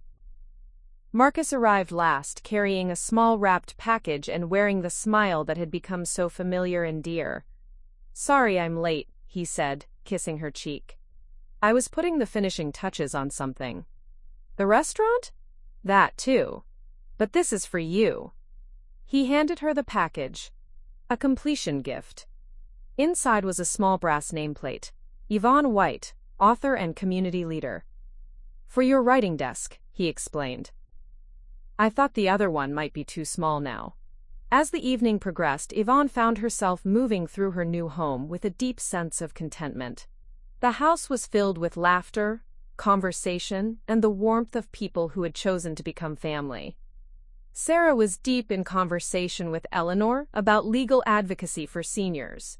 Tommy was showing David's daughter how to research grants for community projects. Marcus was in the kitchen, naturally taking charge of the meal preparation with the easy authority of someone who understood that food was love made tangible. "Can I have everyone's attention?" Yvonne said as they gathered around the dining table. "I want to say something." The room quieted, faces turning toward her with the expectant attention she remembered from library board meetings and community presentations.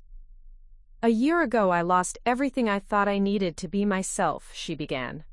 "My home, my possessions, my routines, my identity as the widow in the blue house with the rose garden. I was prepared to define myself by that loss, to let it be the final chapter of my story." She paused, looking around the room at the faces of people who had become essential to her new life.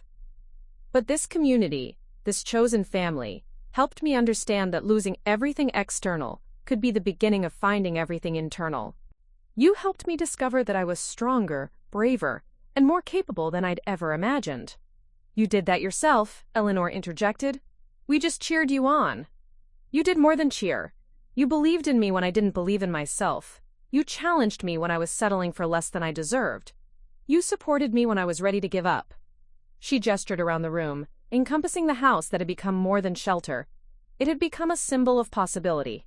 "This house isn't just my home, it's proof that it's never too late to become who you were meant to be. It's proof that community isn't just about shared geography, it's about shared commitment to helping each other grow. And it's proof," Marcus added, raising his glass, "that the best stories are the ones that begin with, 'I never thought I could, but—'" "To new beginnings," Sarah said, surprising everyone by being the first to raise her glass. "To chosen family," Eleanor added. "To the courage to rebuild," Tommy contributed. "To Phoenix women," Yvonne said, thinking of all the women who had faced similar crossroads and chosen the harder path of growth over the easier path of resignation. As the evening wound down, Yvonne found herself standing in her garden with Marcus, looking up at the stars that seemed brighter here in her new location. "Do you ever think about the person you were before the fire?" he asked. "Sometimes. But mostly I think about the person I'm becoming. The fire didn't destroy me. It revealed me. It burned away everything that wasn't essential and left only what was true." "And what was true?" "That I'm someone who builds things, who takes chances, who refuses to let other people's fears determine my future." She paused, considering. "That I'm someone who can love again, who can start over, who can become something new without losing what was valuable about what came before." "The book is going to help a lot of people," Marcus said. "I hope so. But mostly I hope it helps people understand that age doesn't have to be a limitation, that loss doesn't have to be an ending, that sometimes the best chapters of our lives are the ones we write when we think the story is over." As they walked back toward the house, Yvonne felt the deep satisfaction of a life lived deliberately, of choices made with courage rather than fear. She was exactly where she belonged, doing exactly what she was meant to do, with exactly the people she was meant to share it with. The light in her kitchen window beckoned them home, not to the life she'd lost, but to the life she'd chosen to build. And tomorrow she would wake up and continue building it, one choice at a time. The morning sun streamed through the windows of Yvonne's library nook as she sat at her writing desk, reviewing the speech she would deliver in 3 hours at the National Conference on Aging and Resilience. 1 year had passed since the fire that had changed everything, and she was about to address an audience of policymakers, social workers, and senior advocates about the lessons learned from Cedar Ridge's rebuilding experiment. Her book had been published 6 months ago to surprising acclaim. Phoenix at 74 had struck a chord with readers who were tired of narratives that portrayed aging as inevitable decline. The publisher had arranged speaking engagements across the country, and Yvonne found herself in the unexpected position of being a voice for a generation that refused to be sidelined by societal expectations. "Nervous?"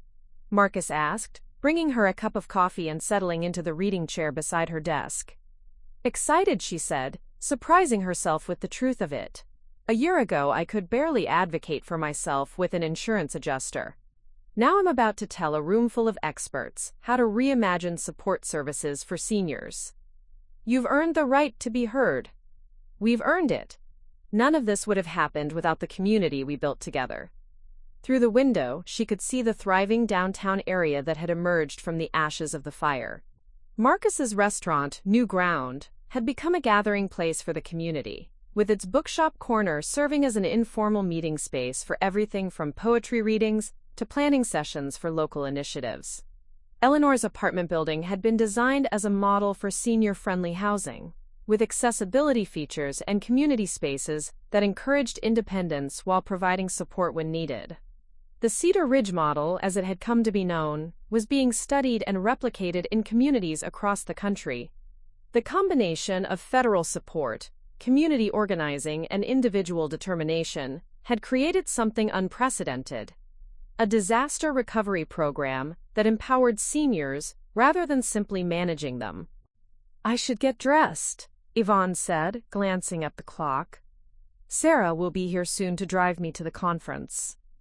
"How does it feel, having your daughter as your assistant?" "Terrifying and wonderful in equal measure," Yvonne smiled. "She's taken a leave of absence from her law firm to help me with the book tour and advocacy work. She says she wants to learn how to fight for people instead of just fighting for billable hours." Sarah had indeed transformed over the past year. The crisis with her mother had forced her to examine her own life, her own assumptions about aging and independence. She'd become one of the most effective advocates for senior rights in the region, using her legal skills to challenge discriminatory policies and practices. "The whole family's changing," Marcus observed. "Tommy told me yesterday that he's been promoted again. He's being transferred to Washington to help design national policy based on what we learned here." "And David?" "His construction company is booked solid with senior-friendly housing projects. He's hiring apprentices and training them in accessible design. Says he wants to make sure no one else has to fight as hard as we did to get a house that works for them." The transformations rippled out in all directions. Eleanor had become a fierce advocate for senior rights, testifying before legislative committees and consulting with architects on age-friendly design. The other survivors had found their own versions of renewal, some staying in Cedar Ridge, others moving on but taking with them the confidence that comes from proving you can start over at any age. Yvonne dressed carefully for the conference, choosing a deep blue suit that made her feel both professional and comfortable. The woman looking back at her from the mirror was recognizably the same person who had stood in the ashes of her home a year ago, but she carried herself differently now. There was confidence in her posture, purpose in her expression, and a light in her eyes that came from living authentically. Sarah arrived precisely on time, looking polished and professional in her own navy suit. The mother-daughter dynamic had evolved into something closer to a business partnership, with Sarah handling the logistical details of Yvonne's advocacy work while learning to see her mother as a colleague rather than a responsibility. "Ready to change the world?" Sarah asked as they drove toward the conference center. "Ready to ask the world to change itself," Yvonne corrected. "That's all any of us can do. Present the evidence and hope people are willing to listen." The conference center was buzzing with activity when they arrived. Yvonne was struck by the diversity of the attendees. Not just the usual suspects of policymakers and service providers, but seniors themselves, advocates, family members, and community leaders. The conversation about aging was expanding beyond the traditional gatekeepers to include the people most directly affected by the policies being discussed. "Mrs. White?" A young woman with a press badge approached them. "I'm Jennifer Martinez from the Washington Post. I wondered if I could ask you a few questions about your speech today." "Of course. Your book has been described as a manifesto for aging activism. Do you see yourself as leading a movement?" Yvonne considered the question. "I see myself as part of a movement that was already happening.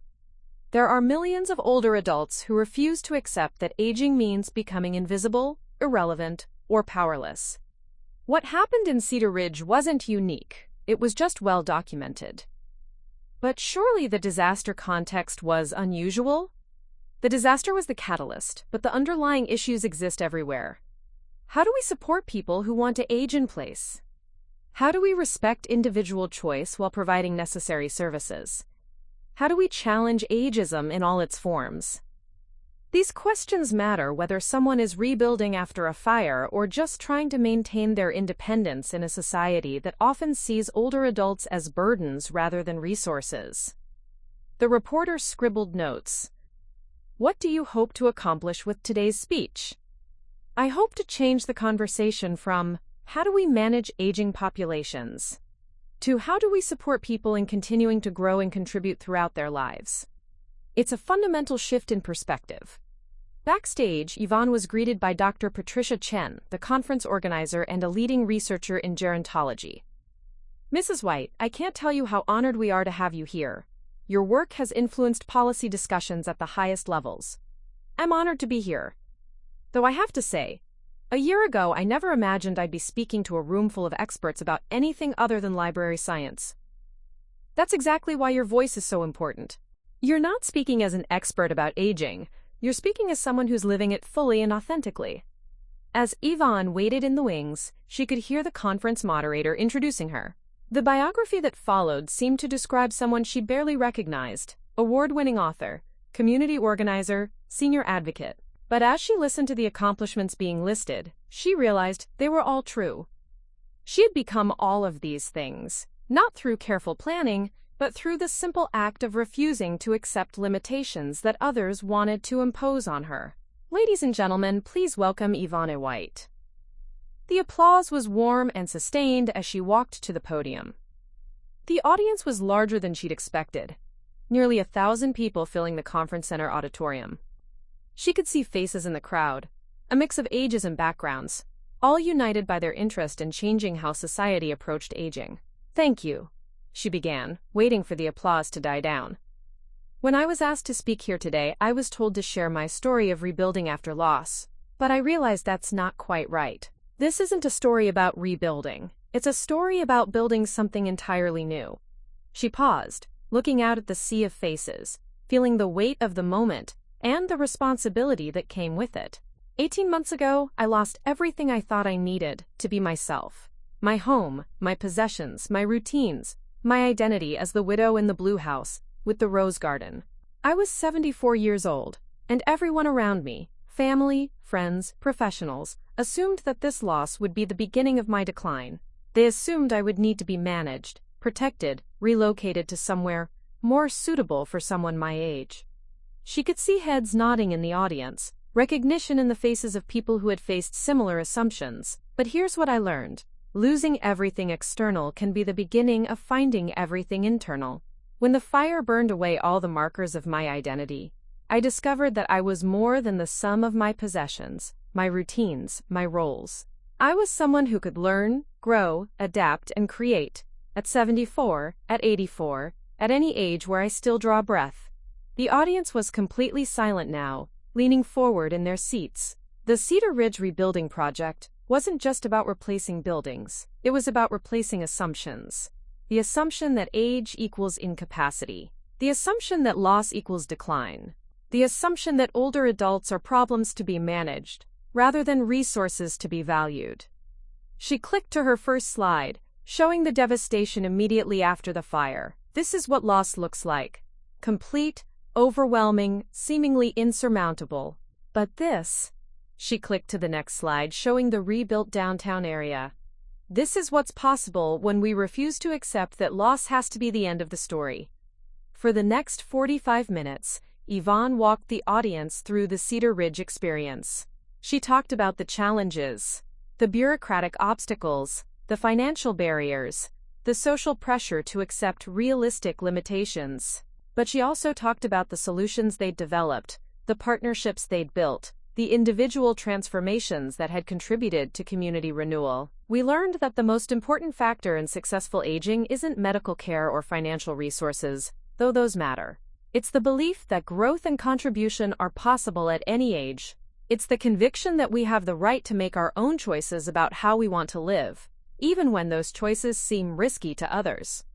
She shared statistics about the Cedar Ridge survivors, their health outcomes, their satisfaction levels, their continued contributions to their community.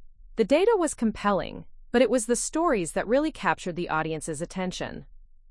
Eleanor Jameson, who is now 79, has become a leading advocate for senior rights. She testifies before legislative committees and consults with architects on age-friendly design.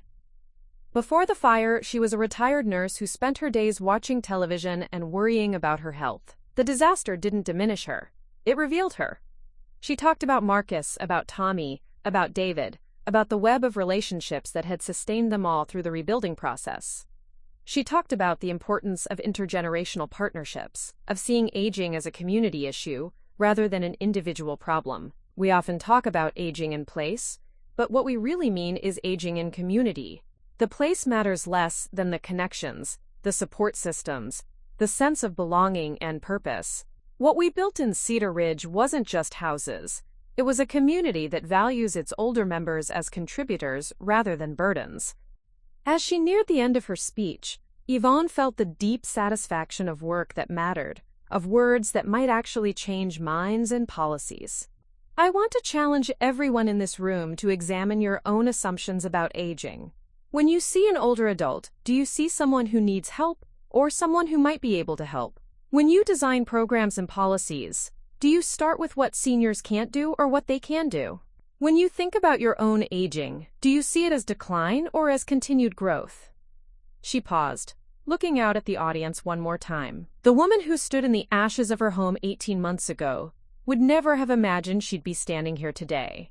She would never have imagined writing a book, starting a business, advocating for policy changes, or falling in love again.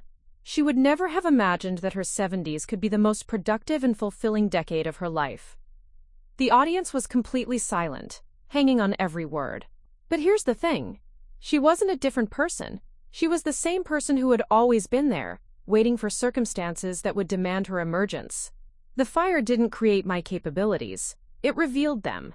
And I believe that every older adult has unrevealed capabilities, untapped potential, unwritten chapters of their story. She looked directly at the seniors in the audience, speaking to them specifically. Your age is not a limitation, it's a qualification. Your experience is not a burden, it's a resource. Your desire to continue growing and contributing is not unrealistic, it's admirable. And your right to make your own choices about how you want to live is not negotiable. It's fundamental. The applause started slowly and built to a standing ovation that lasted several minutes. As Yvonne stood at the podium, looking out at the sea of faces, she felt the profound satisfaction of having used her voice to say something that mattered. The question and answer session that followed was lively and engaged. Policymakers asked about replicating the Cedar Ridge model. Social workers wanted to know about training programs.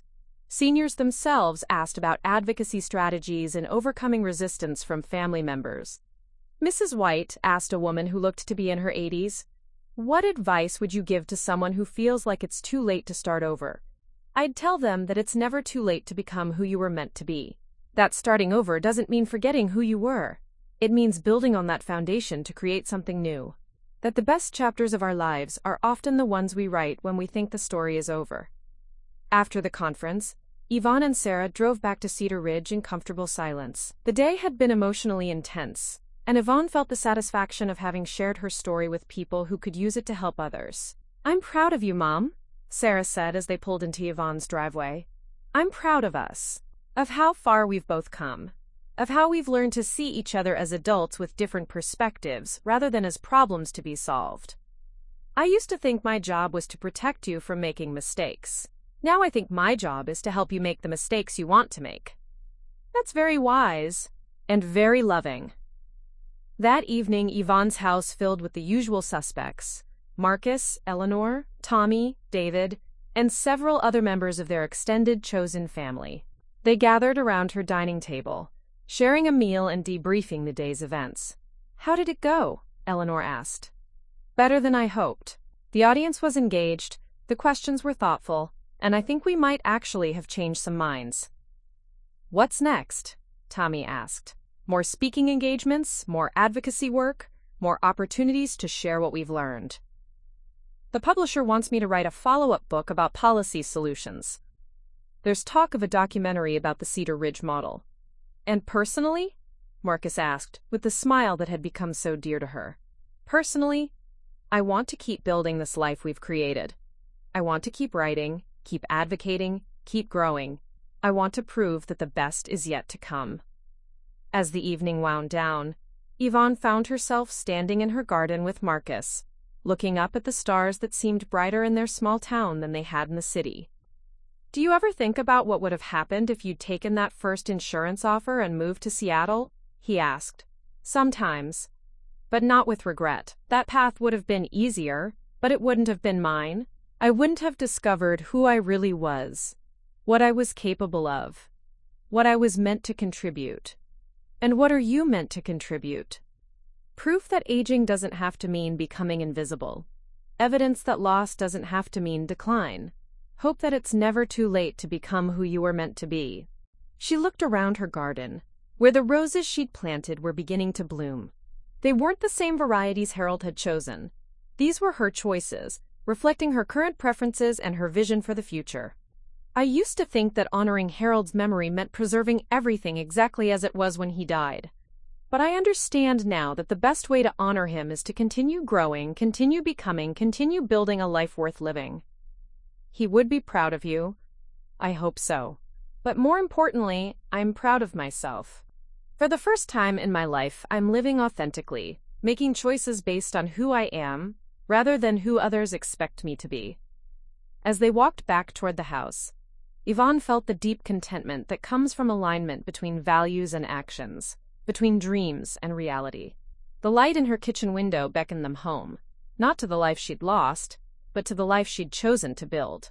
Her phone buzzed with a text message from a woman in Arizona who'd read her book and was facing her own crossroads after the death of her spouse. "Thank you for showing me that starting over at 78 isn't crazy, it's courageous."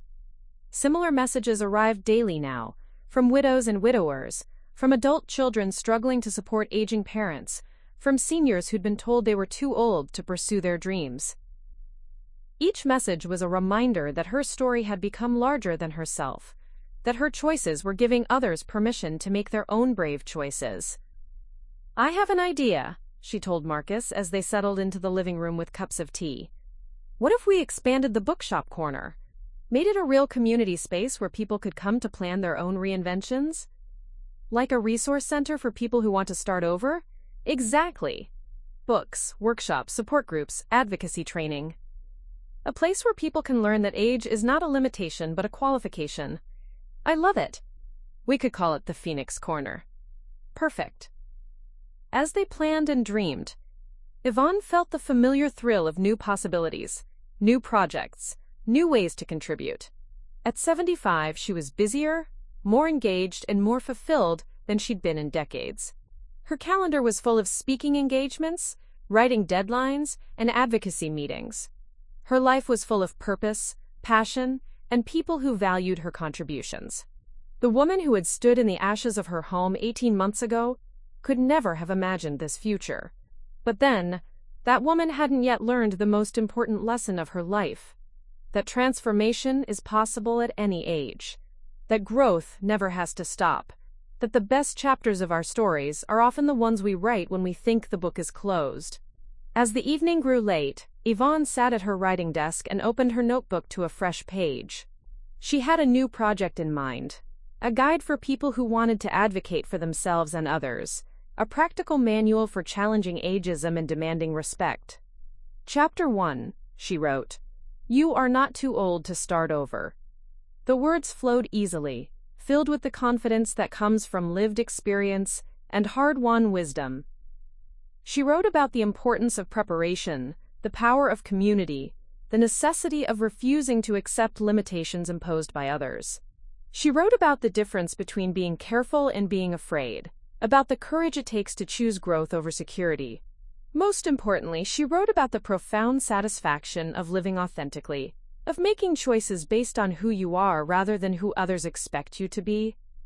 Outside her window, the town of Cedar Ridge slept peacefully, its rebuilt downtown a testament to the power of community, resilience, and the refusal to accept that disaster had to mean defeat. Inside her house, Yvonne White continued to write, continued to build, continued to become who she was meant to be. The phoenix had risen from the ashes, and she was just getting started. Tomorrow would bring new challenges, new opportunities, new chances to prove that age is not a limitation but a qualification. Tomorrow would bring more writing, more advocacy, more opportunities to help others discover their own capacity for transformation. But tonight, she was exactly where she belonged, doing exactly what she was meant to do, surrounded by the life she had chosen to build from the ashes of what was lost. The prospect was no longer terrifying. It was simply, wonderfully, perfectly right. And the best was yet to come. Up next, you've got 2 more standout stories right on your screen. If this one hit the mark, you won't want to pass these up. Just click and check them out. And don't forget to subscribe and turn on the notification bell so you don't miss any upload from us. Quote.